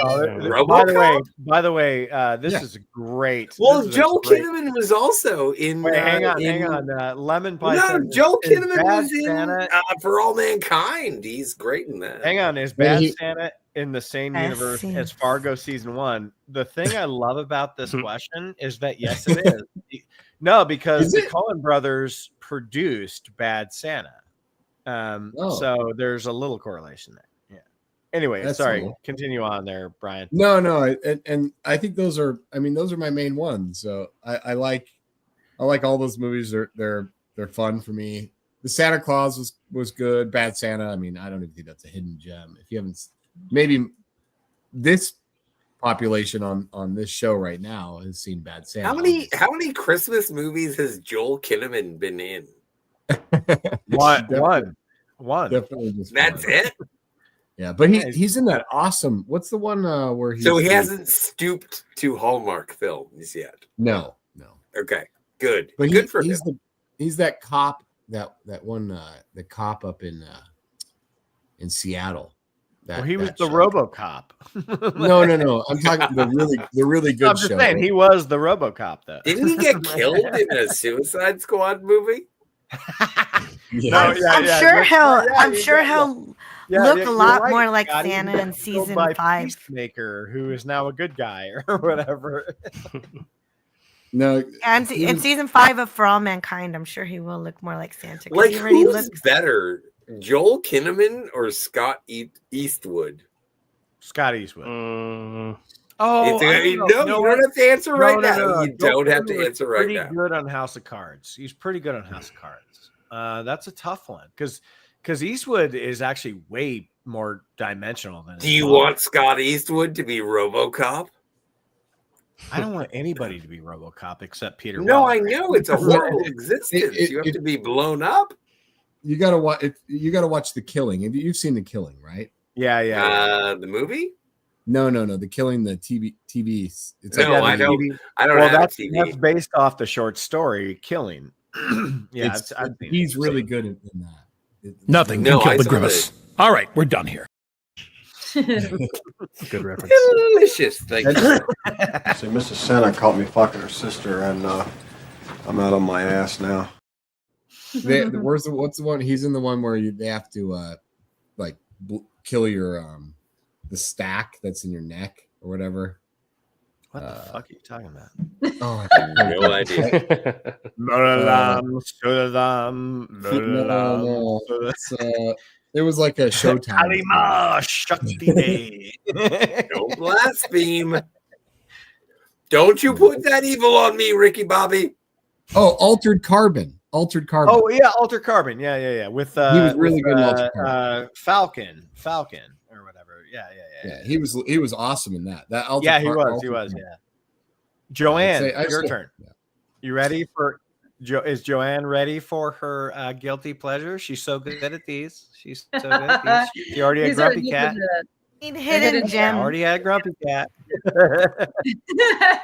I had a few like Blair, and some of them we did go over. So yeah, Four Christmases, I did like that one. I know Take it was your time. more like a Vince Vaughn thing, but I remember seeing it in the theater and having fun with it. So that was a good one. Well, it wasn't And a bad movie. It just didn't feel like a Christmas movie. not that yeah, but there I was never always- saw it, so Yeah, it's like one of those they go to people's houses and for Christmas. no, but I have a copy of it. Like I can And watch it hijinks whenever I from want. food. Yeah, exactly. No, you should see it. Anyway, And then continue. Yeah, Bad Mom's Christmas like was Sunday pretty morning, funny. Sunday snowy morning. Quiet, Bad Scotty. Moms? I I've will. never heard of Bad Moms. What is this? Yeah, Bad Mom's Christmas was pretty funny. I saw that one in That the sounds theater. fun. Oh, So I would say that one. I had Violent Night, which also got mentioned. The holiday we talked about, and an older one from I think 2005. Have you guys seen A Family Stone? Yeah, we reviewed it. Yeah, we No reviewed one it. talks about it anymore. What did you say in your review? Did you like it? Me and John loved it because of the screenplay, and Devin was joining us for that, and he goes, "Fucking boring." Yeah, I think There were a lot of cringe scenes in that movie. No, but we really enjoyed it. But yeah, no, Pat's right. It's very cringy, but I can it's, understand. It's got some heart, and it's got Dermot Mulroney, and who doesn't love Dermot Mulroney? Yeah, and racist. I saw it a long time ago, so I don't know if it holds up anymore. It's probably too typical of a storyline and stuff, but I remember really liking it. I remember John really liked it too, and Bobak, you might not like it if you don't like romantic comedy type stuff. But worth mentioning if you guys haven't ever seen that. So yeah, No, that's a good pick. That's a great pick because that does actually like mix with the guilty pleasure because a lot of people think it's like kind of cheesy or whatever. right. The whole point of this exercise is to be like, I got the balls to say like, fuck you. I like this one. So who's next? Who hasn't gone? Jill, are you there? I already went. I did. Okay, I Jill talked already about the went. Christmas. Go again. Cat. I was gonna pick The Green Knight, but that was already picked. So Hell yeah. Oh wow! you're Go gonna pick- again. Wow. Jesus, you people are Christ, so that must be a demure. total Christmas movie. I only know prepared In Bruges for is a one. Christmas movie. It is a Christmas movie. That's a good Christmas Which movie. one? Not Which many one, people Joe? remember Which that's one, a Joe? Christmas movie. as is Kiss Kiss Bang Bang and In Bruges. Those are good Christmas movies. Exactly, totes. Even though they don't really advertise. In Bruges is a great Christmas movie. Yeah. That's so yeah, no, like, you know, I really enjoy the idea. I think Kat froze up a little bit there. You know, I didn't I didn't freeze. I just didn't have anything else to say about it. So I had to well, you actually did freeze. I think you froze for a second there, though. But well, you froze, but so that's it, Kat. So In Bruges.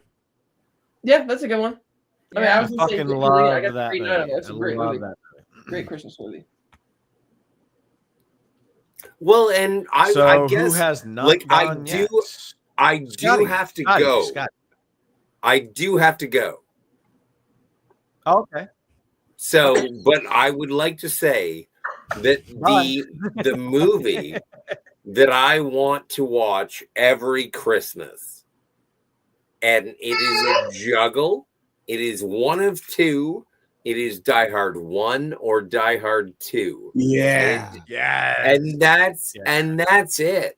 Like, That's and awesome. the thing is that I love Die Hard 2. I think it is as much Scotty, of a Christmas Five. movie as Air Five, Five. yeah. Air Five. Air 5. Yeah, no, totes, yos. Yeah. So those are my jams. That's what I'm going to be watching. And watch that then, tonight. yeah, that's, and then also Star Trek Generations. Get off my nuts. Is that a Christmas? I blame myself for that. There's a Christmas tree in the next. You're an enabler. You allow me Jill, to think that it is. Anyway, you explain it. I'll be out. It's Jill, is not that a really. Thanks, everybody. I'll see you in the next year. Well, if you think about It's a it, Christmas Captain movie Kirk because he ends up in dies. no, I get it. He ends up in the Nexus with Yes. the Christmas tree, right? In the Nexus. It's like one right, and scene, Picard, right? Picard has a family, something that he'd always wanted, but he was a captain, so it was kind of like a kind of dream for him. Yeah, that's not a Christmas movie because it's he not goes a Christmas to. movie. I know that Scotty thinks it is. Nah, he doesn't. He's just being a contrarian. No, he does. He really does. You know what? I will go. I love this movie, and I implore everyone to see this film. And maybe a couple of you have seen it already. I hope so. My favorite hidden gem that I think is one of the best Christmas movies ever made. I watch it every year. I watch it with John. I've watched it with Josh. The Ice Harvest. And it's a movie directed by Harold Ramis. It's a film noir. I've always called it the Pulp Fiction of Christmas movies. It has Oliver Platt. It has a brilliant script. It's just so goddamn funny. Wow. Billy Bob Thornton, John Cusack. It's so fucking funny and interesting and like dark, but the whole movie hinges on this. I have to get out of town by the end of Christmas Eve. So it's a total Christmas movie. Who has seen The Ice Harvest? Raise your hand. Oh, Brandon, you gotta watch it, man. I'm adding it to my list as we speak. Yeah, me too. It is. It's basically Pulp Fiction during Christmas. It's so good. It's so good. Hi guys. And yeah, hi. Hey. Hi, Lily. Hi, Lily. Hey. What's up, darling? Oh my God, you're getting so big. It's crazy. What? Wait. Do that again. She's Hang on, huge. let me bring you up on that. Hi, Bobby. Oh, here's big girl. Hey. Look at big Oh girl. my God. Big BB. Oh, there you go. There you go. Hi. Jump. Hi, sweetheart. Jump. Oh. Sweetheart. What's your name? I'm Lily. You are so. You're so pretty. You're so pretty. She's gorgeous. You look just like your mom and not like your dad. Way more. I'm kidding. She looks like both. Aw. She's gorgeous. Bob She's gorgeous. recreated. Oh. Yes. I'm going back through my old childhood Gosh. photos of when I was her age. It's amazing. We look the same, you know. Yeah, it's not gonna look like you. Dude, Bobak, Horrible. Lily is extraordinary, man. She's extraordinary. She's amazing. Thank you, guys. Hi, Joanne. Yeah. She's adorable. I'm sure she's gonna get all the presents. Christmas. Did I hear Jamie? Merry Where's Christmas, Jamie? guys. Jamie, move in. Come and say hi. Don't be back Come there. closer. Come closer. Get up here, my baby from another thingy. Come Hi. close. Hi, guys. I thought you were going to be on the show with Brian, so I was just like, hey, what's up? He told me this morning, but I'm taking care of a sick kid. Oh, man. Jace. Oh no, Yeah. is it the flu? Yeah, he's blowing up the bathroom. For the last 4 days. I know. That sucks. Since Sunday. Yeah. Pretty bad. Oh, my Nothing entire else. house had to deal with that recently. I'm so sorry. Yeah. Is that Jill? Yeah, that's Jill. Yeah. That's why my voice is all messed up because I had Hi, the flu. Jill. Hi. It's been a You long forgot- time. yeah, since she remembers you because we did the Lord of the Rings. You know. Yeah. That's what I remember you from is the Lord of the Rings. It was good. It was Yeah. fun. Poor Oh. Jill. Yeah. So yeah, God. I'm a dirty mess. So No, I said Jill, not you. You look great. So Yeah. does Jill, but like I just like Jill's voice. I look okay, but my voice is it's still under repair. You know what? You're Oh, still there doing you the are. show. Hi, Jill. Yep. Well, you know what? It's Christmas time. So, Brandon, this is Brian and Jamie down below you. Hi, Brandon. Brandon Nice to meet has y'all. an awesome YouTube channel. He's an awesome dude. He's a mixologist. He's the man. Thank you. Nice. Yeah. Brandon, what's your favorite holiday drink to make? Oh shit. Currently, it's probably eggnog. Just Yeah. because I hated eggnog for years because it was always the store-bought version. And then one year I was like, I'm going to make it myself with whiskey, brandy, and rum in it. And it's very, very good. It turned me around on it for sure. Wait, Nice. whiskey, what? And Whiskey, brandy, and rum. And actually, there's a variation of eggnog I just tried the other day called more eggnog that Oh my calls for God. a little bit of dry red wine in it. Holy shit, so- that sounds good. There's a lot you can do with it. Yeah. So like I said earlier in the show, I have a video coming out in the next couple days probably that will kind of show how to make a very easy at-home eggnog. So if you feel like you don't like eggnog and you want to give it a try and it's not from a carton, this would be a good recipe. So What movie is it for? I'm just going to actually be talking about some of my favorite Christmas movies. Oh, a lot of the movies I that's actually talked about tonight. So See, do that. Just like branch out and like just do drinks, you know, like Yeah. like this piece of shit right here that I'm Because chugging down. unfortunately, my first eggnog was probably store bought. My grandpa shared it with me with some rum, and I hated it. yeah. So I look forward to your video showing me that it could be good. Yeah. There's just something about using like actual eggs, actual cream, and you know what kind of liquor you're putting in it. Right. That just makes all the difference. And I will admit it can be easy to mess up, but I think the recipe I have, you can build in a shaker. It's very easy. Nice. So I think this one's a winner.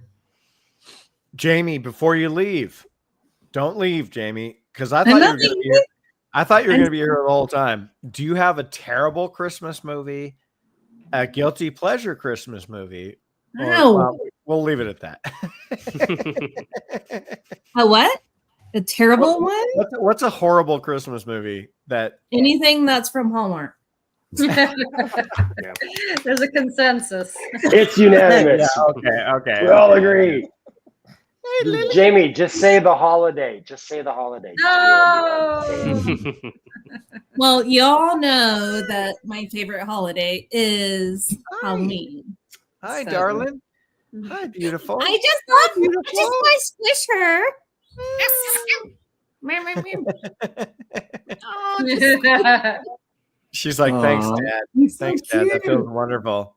Wait, help. Leave me alone, Dad. Stop. Cheek pinchers.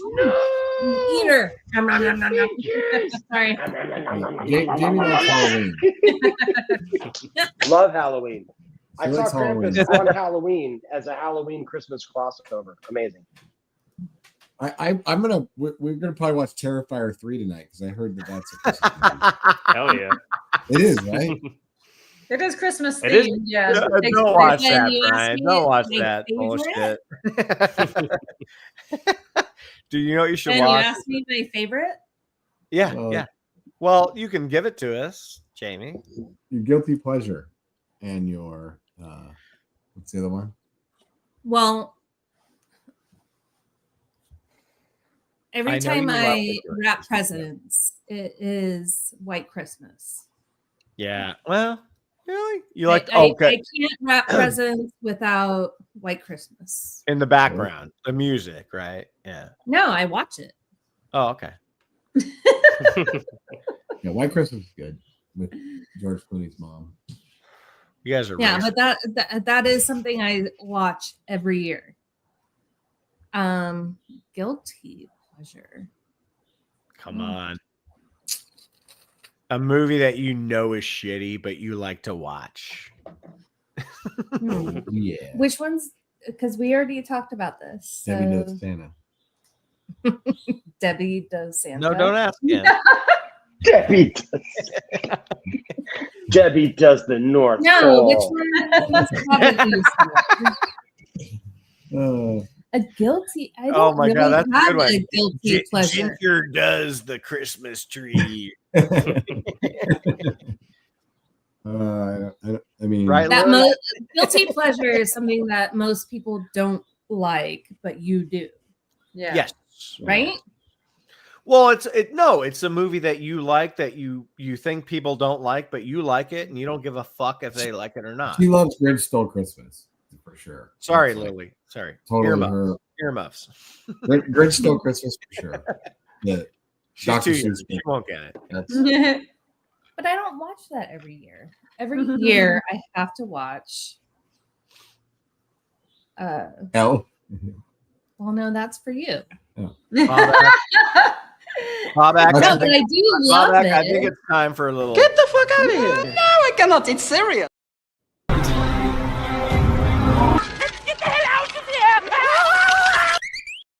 Let's get the hell out of here! No, I'm serious. Sorry, guys, I don't really have a guilty pleasure. I actually don't like a whole lot of holiday movies. I don't know why.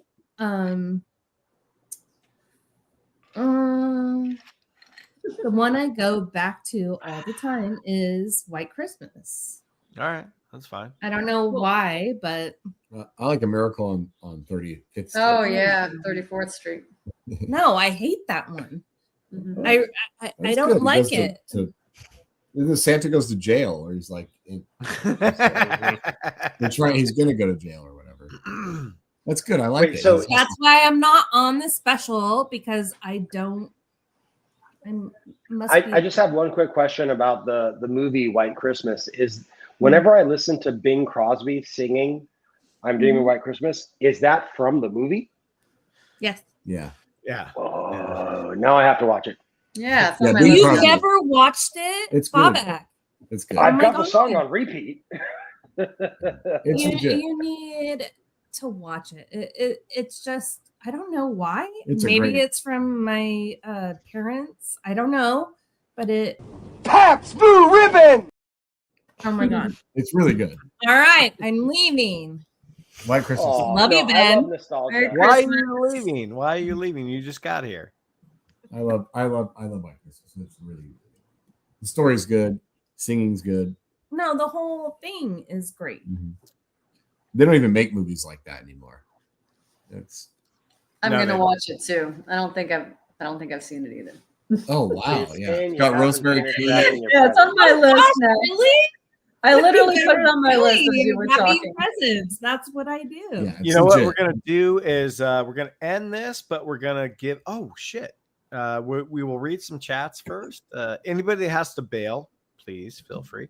Let's see. Right. Oh my God, my buddy. Represent this. I love his channel. Please subscribe to his channel. He let me on his channel for his Predator 2 review. Jingle all the way to Conquers the Mars 1964. True. It's a true movie, and Jingle All the Way 2 with Larry the Cable Guy. Is that a thing? Wasn't aware. I had no idea. I had no idea. All right. Well, whatever. Josh says, yes, the Holdovers. Hell yeah, man. Absolutely. Fucking epic, dude. That movie's epic. Holdovers? Billy Bob Thornton. LOL. Okay. No. Bad Santa. Is Bad Santa in the same? Oh, we already read that one. Yes, it is. Because the Coen brothers. Yes.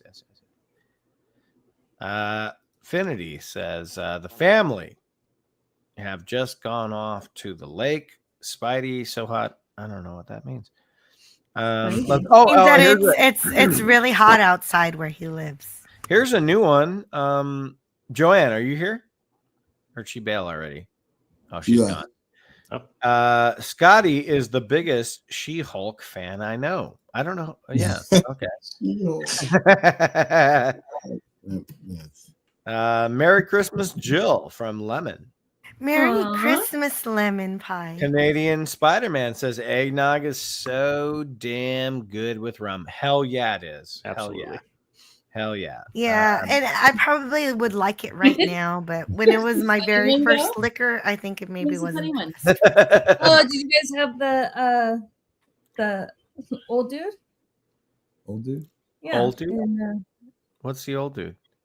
No, the guy from Australia or New Zealand. Santa? He's not old. He's not? Just has creases. That's all. Just deep creases. The shadowing. Okay, well, we're gonna. I'm so sorry. No. Okay, this is why I don't need to be on here because I. No, I love it when you're no, on. This here. is why you do need to be on. Jamie, I want you to be here. I want you to be here. But everyone, I just want to say, happy holidays, Merry Christmas, Kwanzaa, all the things. What's the other ones? Hanukkah, yeah, all that stuff. Thank you guys. Almost mentioned 8 crazy nights tonight. You know what, Mark?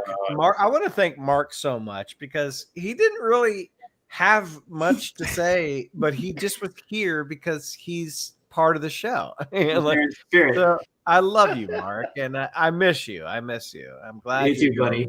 Yeah, I've got one thing to say. Uh-oh. Thing. Okay. I went to my work Christmas party last night in San Diego, and we went to the movies. And I watched the worst piece of fucking shit that you've ever seen in the history of movies. I gotta pee. Kraven the Hunter. Don't watch that piece of shit. I've heard. I have no interest. Yeah. Oh my! You have to watch it just so you can see how to not make a movie. I'm probably touring it. You have to hate watching. Well, you know what makes me really sad too? I also heard really bad things about that animated Lord of the Rings movie that just came out too. That breaks my heart. That movie bombed. I wanted that to be so good. I wanted to be Why do better. you put animation in the theater if you're not Disney? Just go straight to streaming. I'll watch it on Netflix or whatever. Well, I just heard the Lord of the Rings movie was terrible. Hey, I want to hear what Kat has to do to with say. Lord of the Rings. Yeah. That movie was repeating too much of the beats of the Rohan story from the Two Towers, except it's an anime. It's like, once again, we have the enemies manifesting at Isengard. They're coming after, the kingdom of Rohan. We have to flee to Helm's Deep, but it's not called that yet. Oh, we have to, starve them out over the winter while we build a siege tower. Oh, what do you know? The heroes are going to come save us at the top of the mountain, just like in the movie. It's like, you're telling the whole story again, and it only exists because Warner Brothers needed to produce something to keep the IP. So it's like, okay, that's why they did it. But I hate that. I wish Star Wars was not a thing. Like, they shouldn't allow studios to just keep. I mean, it's shit not in bad. the It's decent. It's just that if you've seen the Two Towers, it's like, well, I've already seen this story, so it's not. I mean, it's not awful. Like, Does it have ants? No. See, then what's the point? It has an always on. It has the Watcher. But that's about it. I love Vince. Does And it a have a bad guy who grand dresses elf? like Wormtongue and has jet black hair like that and is seedy and hangs out with the wild men like Wormtongue. It's like, oh, okay, here we go again. As long as you're talking about people that fucked up Lord of the Rings, can anyone tell me what they thought about Grand Elf being revealed at the end of the friggin' the Amazon thing? What was it called? The Rings of Power. Rings of Power. You know, Never like, finished it. We didn't actually. Yeah, like they like didn't buy the rights to everything, so they can't say certain things. Like Gandalf is not. You're not allowed to call him Gandalf. And like at the very end, they're like, I guess they're gonna call me Grandalf. That's what they'll call me. Like he's not saying my name is Gandalf. He's like, they will call me Gandalf. Like question mark? You know, I was like, dude, fucking if you're gonna spend $1 billion on it, buy the rights to the characters. You know, come on. And that's why I was so excited about this movie, because the Warner Brothers had the rights to everything, and they still didn't make anything. Yeah, but they're doing what like Fox did with like the Fantastic Four property, where they just crap out something every 5-6 years just to hold on to the rights. They know it's not going to be good, but they'll make some money. At least no one else can do it right better. Yeah. Cute girl. Yep. There's like a secret conversation going over here with Lobo. Oh yeah, she's trying to remember if she watched Rings of Power. She watched the first season. 2 episodes. I've heard that. We didn't even make it to 2 episodes. Me and some friends tried watching it. We all fell asleep and then never watched it ever again.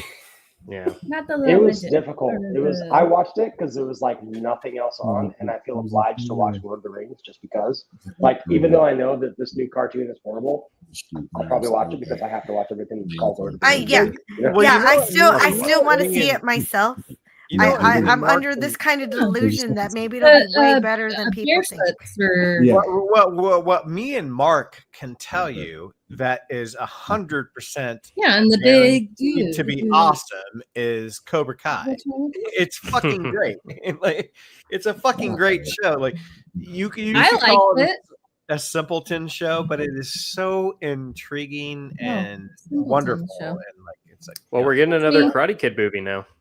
Yeah, I saw the trailer. Trailer just came out today. Is the Karate Kid? Oh my god! You know what we should do, guys? Oh shit! I don't remember actually. Brandon, how much? Brandon, how much time you got? How much time? I got about 15 minutes max before it hits midnight where I'm at. No, I know. Your time's up. I'm gonna let's watch that like trailer to the trailer of the Superman thing because I'm kind of intrigued by that. I'm kind of intrigued. By that. Wait, the documentary about Christopher Reeves? No, man, that movie. I just watched that on Saturday. Holy shit, that movie was so good. Good. Super slash man. Super slash oh man. My god, it blew my mind. It was so fucking good. I had no idea. It's amazing when you're an actor how much footage they have of you through your life. Like there's so much of his life on camera. It's like holy shit. But yeah. Anyway, I didn't realize that he was friends with Robin Williams. So they went through like. I didn't know that either. Super action hero. Bobak, you obviously watched it. You watched it, right? Because we were watched like the beginning of it. Yeah, they were like best buds, and like you hear all these like speeches that Robin Williams gives, and it's like they're all to Christopher Reeve, and I don't remember that, but yeah. I do know that I would love for Robin Williams to be my best friend. Dude, that guy, I feel like he's a very rare human, which is very not anymore. Yeah, Rest anymore. in But like, he was such a great person, and like as a human, yeah, he was. Person, it's shown through every role he ever played. Such a compassionate, empathetic person. He was the epitome of a comedian who was broken inside, but always wanted to like push out like positivity. That's the epitome of a good comedian. It's like I'm fucked, but like let's laugh about it. Hey, let's talk about it. That's the kind of person you wish you would have met. Yeah, absolutely. He's such a rare individual. I don't think I know anyone that, I don't know how to describe him, but just that deep, in real life. Yeah, I agree with that, man. He was the man, and one of his one of my favorite movies that he ever did was a Christopher Nolan movie, and it was my favorite. Insomnia was my last favorite Al Pacino performance. I fucking love that movie. To me, it's one of Nolan's best movies, but it's not considered one. But to me, it is. But everyone forgets it. Yeah, it's fucking insane, brilliant. It's so wild, and yeah, I love it. Anyway, let's see. Oh, I brought it up. Here it is. Let's see. See if I can find it. I'm new at this. There it is. You guys let me know if you can hear it. Can you guys see that? Can see it. Yep. Okay, let me know if the sound is okay. This is gonna be, well, we'll talk about it afterwards.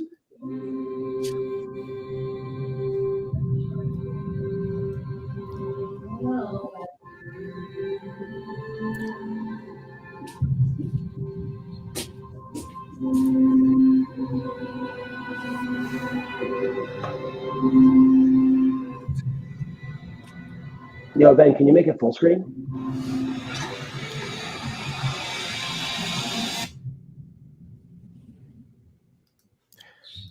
Okay, so Look Up is brilliant. Great tagline. Yeah. Oh, is this going to be like an hang on. origin story again? Yeah, but get out of there. I think Look Up is like, it's so simple, but it works. Right? Yeah, and it calls back to the classic. Wait. One at a time. Sorry, what? Go ahead. Somebody go. Somebody go. I just like movies where all the main characters die at the end. You know, it's like, it feels so satisfying to me.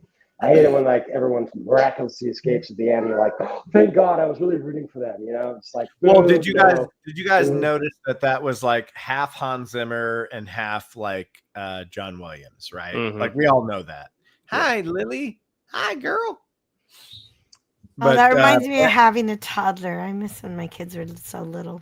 Your kids are still that small, aren't they, Jill? No, they're not. No, they're 5 and 11. Yeah, but they're still like climbing all over you and shit. Only the 5-year-old. Well, Brandon, what do you think? Like, do you think that has the heart that, like, because there's a lot riding on this fucking movie, dude. I mean, yeah, this is a make or break moment for the future of like the DC movies. Yes, they have so much like planned out. I mean, like they have the Creature Commandos, which is an animated show. They're also I couldn't get through the first episode. I've heard it gets better, but it does also just read as just like, oh, so it's just him doing his goofy team up project again for the third time. But then like there's also like another Batman movie that's not Matt Reeves' Batman universe that they're planning on doing. They just announced a Clayface movie that's written by Mike Flanagan. Which I just watched Midnight Mass for the first time. Like just finished it a couple days ago. It's very good. It's good. I like his movies more than I like his shows. I think he lets people talk too much in his shows. I agree with that 100%. Not everyone needs a monologue. Like the garbage man doesn't need a monologue. But yeah, I mean, there's a lot riding on this, but I do think that James Gunn understands that just the image of hopefulness that Superman has always kind of represented. And I think like we've kind of lost that vision of him from just his like most recent like live action appearances. So I'm curious to see how he nails it. I love the design of the Daily Planet though. I'm glad they put the big stupid globe on top. Like that's an iconic piece. So I'm curious to see how it's going to do. I'm definitely looking forward to it. I have a worry that it's going to be like overstuffed because I know there's a lot of like other Guy heroes Gardner in it. Guy Gardner, Mr. Terrific is Mr. in Terrific. it. Yeah. So like I worry that like they're going to overshoot like way too early, which is what the last DC universe did. Very, very small elements though. Ben, you have somebody in the backstage. Oh, Tony's back. Hey. All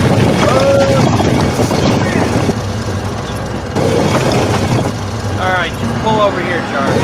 Of course, sir. There we go. Hi. Hey, buddy. I'm back from the center of the earth. That was called. You know what? We're talking about the new Superman movie, so perfect timing for Tony Stark, who is a self-proclaimed billionaire who made his own suit, but did not come from Krypton. Listen, you cannot make steel without iron. That's all I'll say. That's all I'll say. He didn't come from Krypton or Gotham. He's But going back to what Batman. Brandon, what you were saying, continue. Oh, I mean, yeah, I mean, I like we said, I think there's a lot riding on it. I do trust James Gunn as a director. I think he is a good director, and I think like he is just like comic brained enough to make it faithful, but still being an approachable director enough where it's going to appeal to a wider audience. I agree too. Like, there's a lot of people online on YouTube saying like, well, you know, he's gonna make it like Guardians, or he's gonna make it like Suicide Squad. My whole like. So he's going to make them good movies. That was like, is what they're saying. No, he knows how to like make a movie for what it is. Yeah. He's not going to make a Guardians movie because it's not a Guardians movie. It's a Superman movie. I actually don't think of anybody that I could think that would be better suited to make this movie. I mean, in the comic book like movie realm right now, like other than I would say Matt Reeves, I think he's one of the best. Yeah. Well, the only thing about Matt Reeves is he would have tried to make it a little too realistic, where like I know that with this one they're going kind of fantastical, you know, right. to but they are separate universes. Yeah, but James Gunn said like the Batman Matt Reeves can make Batman movies till the end of fucking time because I love those movies. Yeah, I love the one he's done. Yeah, and I hope they do more because I think Penguin was the best show of the year. I loved. Still need to finish it. Yeah. Oh, you haven't finished it? Nope. I'm on episode 3, I believe. Nobody spoil it for him. Dude. Ben. Yeah. Ben, check your private chat. Okay, let's check the private chat. Let's see what we got going on here. Dick pics. No, I'm just kidding. Oh, that was not Ben. mine. They're too big. Yo, Ben, I gotta put Lily to bed. Oh, Bobak. Bobak's gotta put Lily to bed. Oh, that's fine. I figured as much. Ben, Canadian Spider-Man wants. Oh, dude, who's got Canadian Spider-Man's? Can we send him a link? I'm doing it right now. All you got to do is yeah. Give it to him. Give it to him. I don't have his anything. I'll send it to you. That's not a problem. I would love to have Canadian Spider-Man on. He's already did it. I know you sent him the link, but I mean to send Ben Spidey's contact information. No, that's fine. That's fine. Just let him on the show. I don't give a shit. Yeah. Well, now that Mark, I saw you. I guess I can get Mark, I saw you show up, dude. I saw you pop on. There you are. Now I can get a little loose. Now I can actually have a few drinks Mark, and one relax. thing we I had can to all- behave earlier. But Mark, you're here. There's one thing we can talk about. What do you think of the Spider-Man, or not? Jesus Christ, the Superman. Have you seen that little trailer to the trailer to the trailer to the trailer to the trailer? I mean, who knows, right? Maybe it's got the potential to be good. I'm sitting on the fence with it because I'm kind of disappointed that they didn't give Henry Cavill some more chances to play. Yeah, me too. Me too. Yeah. You know, like he really got done dirty with Superman and Geralt. I'm telling you. Dude, the way they fucked him over in what was it, Black Adam or whatever? Yeah. That was some bullshit, man. Well, he left like The Witcher to do more Superman, and then they announced, "Hey, we're not keeping you on as Superman anymore." But now he has his Warhammer series that he's developing, so I'm sure. Well, I hope that works out because I will definitely watch that. But it's like, how long in the fuck is that going to take? You know, 2 years probably. Yeah. You got to remember, Henry Cavill is a super fan of everything that he does. You know, that's true. Yeah. Geralt, Kal-El himself, he's going to treat Warhammer with the same love and dedication that he does to paint his Adeptus Custodes figures. So it will take time.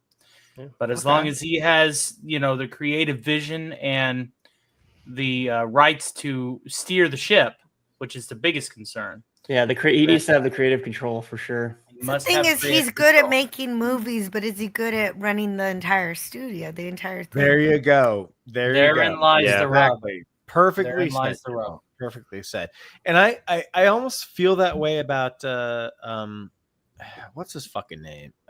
Gunn. It's like, dude, yeah, you can make Guardians of the Galaxy movies, but like running a studio is so different. Like, you have to find a director that can do something interesting like Jon Favreau, and then take it from there, and then be like, let's keep. Which, see, that's why I feel pretty high with Gunn taking over, because he's reaching out to people like Mike Flanagan for a movie. He reached out to Luca Guadagnino, like the director of Challengers, like the best movie, in my opinion, the best movie of this year. And like, is that the guy that did fucking the amazing remake of Suspiria? Yes, that's him. Oh, By Your Name. Fucking love that movie, man. Great director. And it's just like, yeah, we're looking for directors that have a voice, while like what the MCU is doing right now is just hiring directors who can get the movie from point A to point B with all the studio notes and all the 500 days of reshoots that they require now when they have one bad audience. I'm definitely for it if it's for him, because I think he did like Call Me by Your Name. He did. Yeah.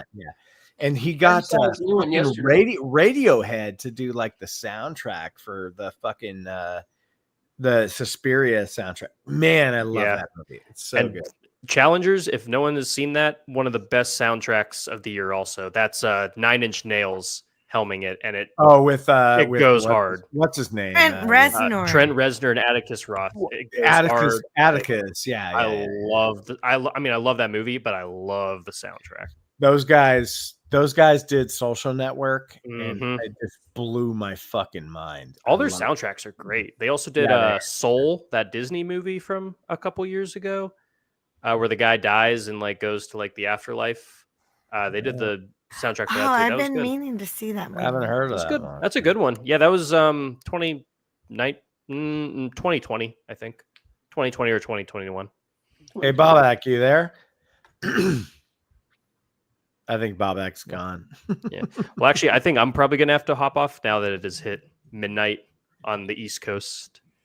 But this was a lot of fun. There were times when I would sleep at these dreadful hours. But dude, Brandon, you've been on. I just realized you've been on for 2 hours. Thank you, man. Yeah, it's been a good. I mean, almost 3, honestly. Yeah, awesome. Actually, 3. I think 3. Yeah. I wait for Saul's sweet embrace. And I want to say, happy holidays to you. And I know you have a lady friend. My wife. She's probably asleep by now. Yeah. Happy holidays to you guys, and thank you so much for coming on, man. I love you. Yeah, you're the best. Thank you. And I think like we started collaborating this year. Like you started inviting me on this year, right? Yeah, this year. Yeah. I mean, this has been super fun. Like I've been looking for like an outlet to just talk shit about movies for a while. So this has been great, and it seems like we're both pretty good functioning alcoholics, so that helps too. Bill, your Twitter is very cute. Thank you. You are always welcome, my brother. And I'm so happy for your channel that you've gone over 1,000. So congratulations, dude. Yeah. Thank you. I'm looking forward to the next I can't believe you year. weren't already at 1,000. Congratulations. Thank you so much. Yeah, it's been a long climb, but hopefully it'll just keep on going up from here. Yeah, it will, man. Just running up. You know what, Brandon? Just keep doing what you're doing, because it works. I'm gonna try. That's all I'm good for. So I'll keep trying. All right, man. Well, happy holidays, brother. And we love you. Come on anytime. Thank you. And it's nice meeting a lot of you guys for the first time too. Hopefully I'll see y'all again pretty soon. Absolutely. All right. You guys have a good night. All right. Later, my Christmas. friend. Yeah, Ben, I'll probably have to take off too, since now I'm a East Coast bro. Yeah, I know, dude. It's so late. It's so late, Mark. It's so late, but I'll be here for a while. Oh no, we're not going anywhere. I just want to make sure, like, Mark. Hey, Mark. We're not going to see Sonic this week, so as soon as you see Sonic, we will see Sonic, and then we will do a review of Sonic. Because I might do it this weekend, or if not, because my work is closed for the whole holiday week till New Year's, so I may just go like a matinee on the weekdays. Also, I'm off for a week. Oh, you haven't seen Sonic 3? I can't wait to My see problem with Sonic 2 is that the entire theater went dark and lost electricity, so I never even finished the second movie. What the hell? That sucks. Yeah, dude. Oh man, I've never we got seen... a free ticket for another movie, but I've never seen a Sonic movie without Mark, and this is going to be weird. Yeah, Mark is now in Florida, so I'm gonna have to see a movie without him. Oh, you used to go in person with him. Oh yeah, we used to go. Yeah, we saw every Sonic movie together. I actually used to have a friend. I used to have this couple friend where we used to always go to all the Star Wars movies while we, and then TLJ happened, and then we just stopped talking. Oh no. Oh my God. Yeah, TLJ does tear apart friendships. It did. It basically ended my friendship. Oh, by the way, Mark, I started playing Witcher 3 this week. I have 10 days off, so you're going to be hearing a lot from me. What was the first initial impression? I love it. I can't wait. Well, right now I'm so lost on like trying to create a character, but like I love it though. I love it. So no, yeah, dude. Like you'll enjoy a lot of the narrative stuff in there. They did a great job on like main story. Plus, if you do all the side content that you come. No, I can't wait. I can't wait. And for anybody that doesn't understand what we're talking about, he gave me a PS4 with a Witcher 3 game. And I'm now I'm finally having the time to play it. So, Brian, are you? Yeah. Brian looks like he's getting hypnotized by something. What's up, guys? I watched the Superman preview. It looks so good. Didn't I play it? Oh, I might have been. I thought I played it. Did I not play it? Superman. Yeah, I did. I played it. This is James Gunn. All right, this is James Gunn. When he does something good, he does it good.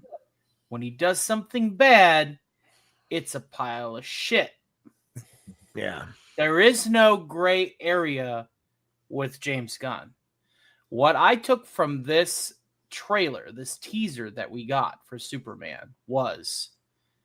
That's a hell of a lot of key jangling. And I may be just affected from all of the times in the past where they've jangled keys in front of us and then slopped up a substandard product. It's like, oh, check out how pretty that Big Mac is on the commercial. When you go through the drive-thru, you're like, I guess it's food. Well, in the commercials, it's not real food. It's right. It's some plastic photographs or whatever. It's a presentation piece. But it's got the marvelous Mrs. Maisel girl in it. She's awesome. The way they dissected the John Williams score is the reason why I'm hesitant. Because they placed all of the pivotal moments of the John Williams score throughout the teaser, the moments to really draw that nostalgia bait, those member berries. And with the kind of effort they're putting into a teaser, I've been burned too many times to put my eggs into that basket over the film when I watch it. All I can say is we'll see when the time comes. It'll be better than Craven. Craven the Hunter. Fucking piece of shit. Movie. Hey, really quickly, everyone. I just want to say happy holidays from Cinema Gulp. We love you guys. Thank you so much for tuning in, and we love you. from Brian, from Jill, from Mark, from Stark, from Bobak, from Kat, from me. We love you guys and thank you. This was much appreciated. We had a good turnout. Love you so much. And happy holidays, everyone. Are we ending?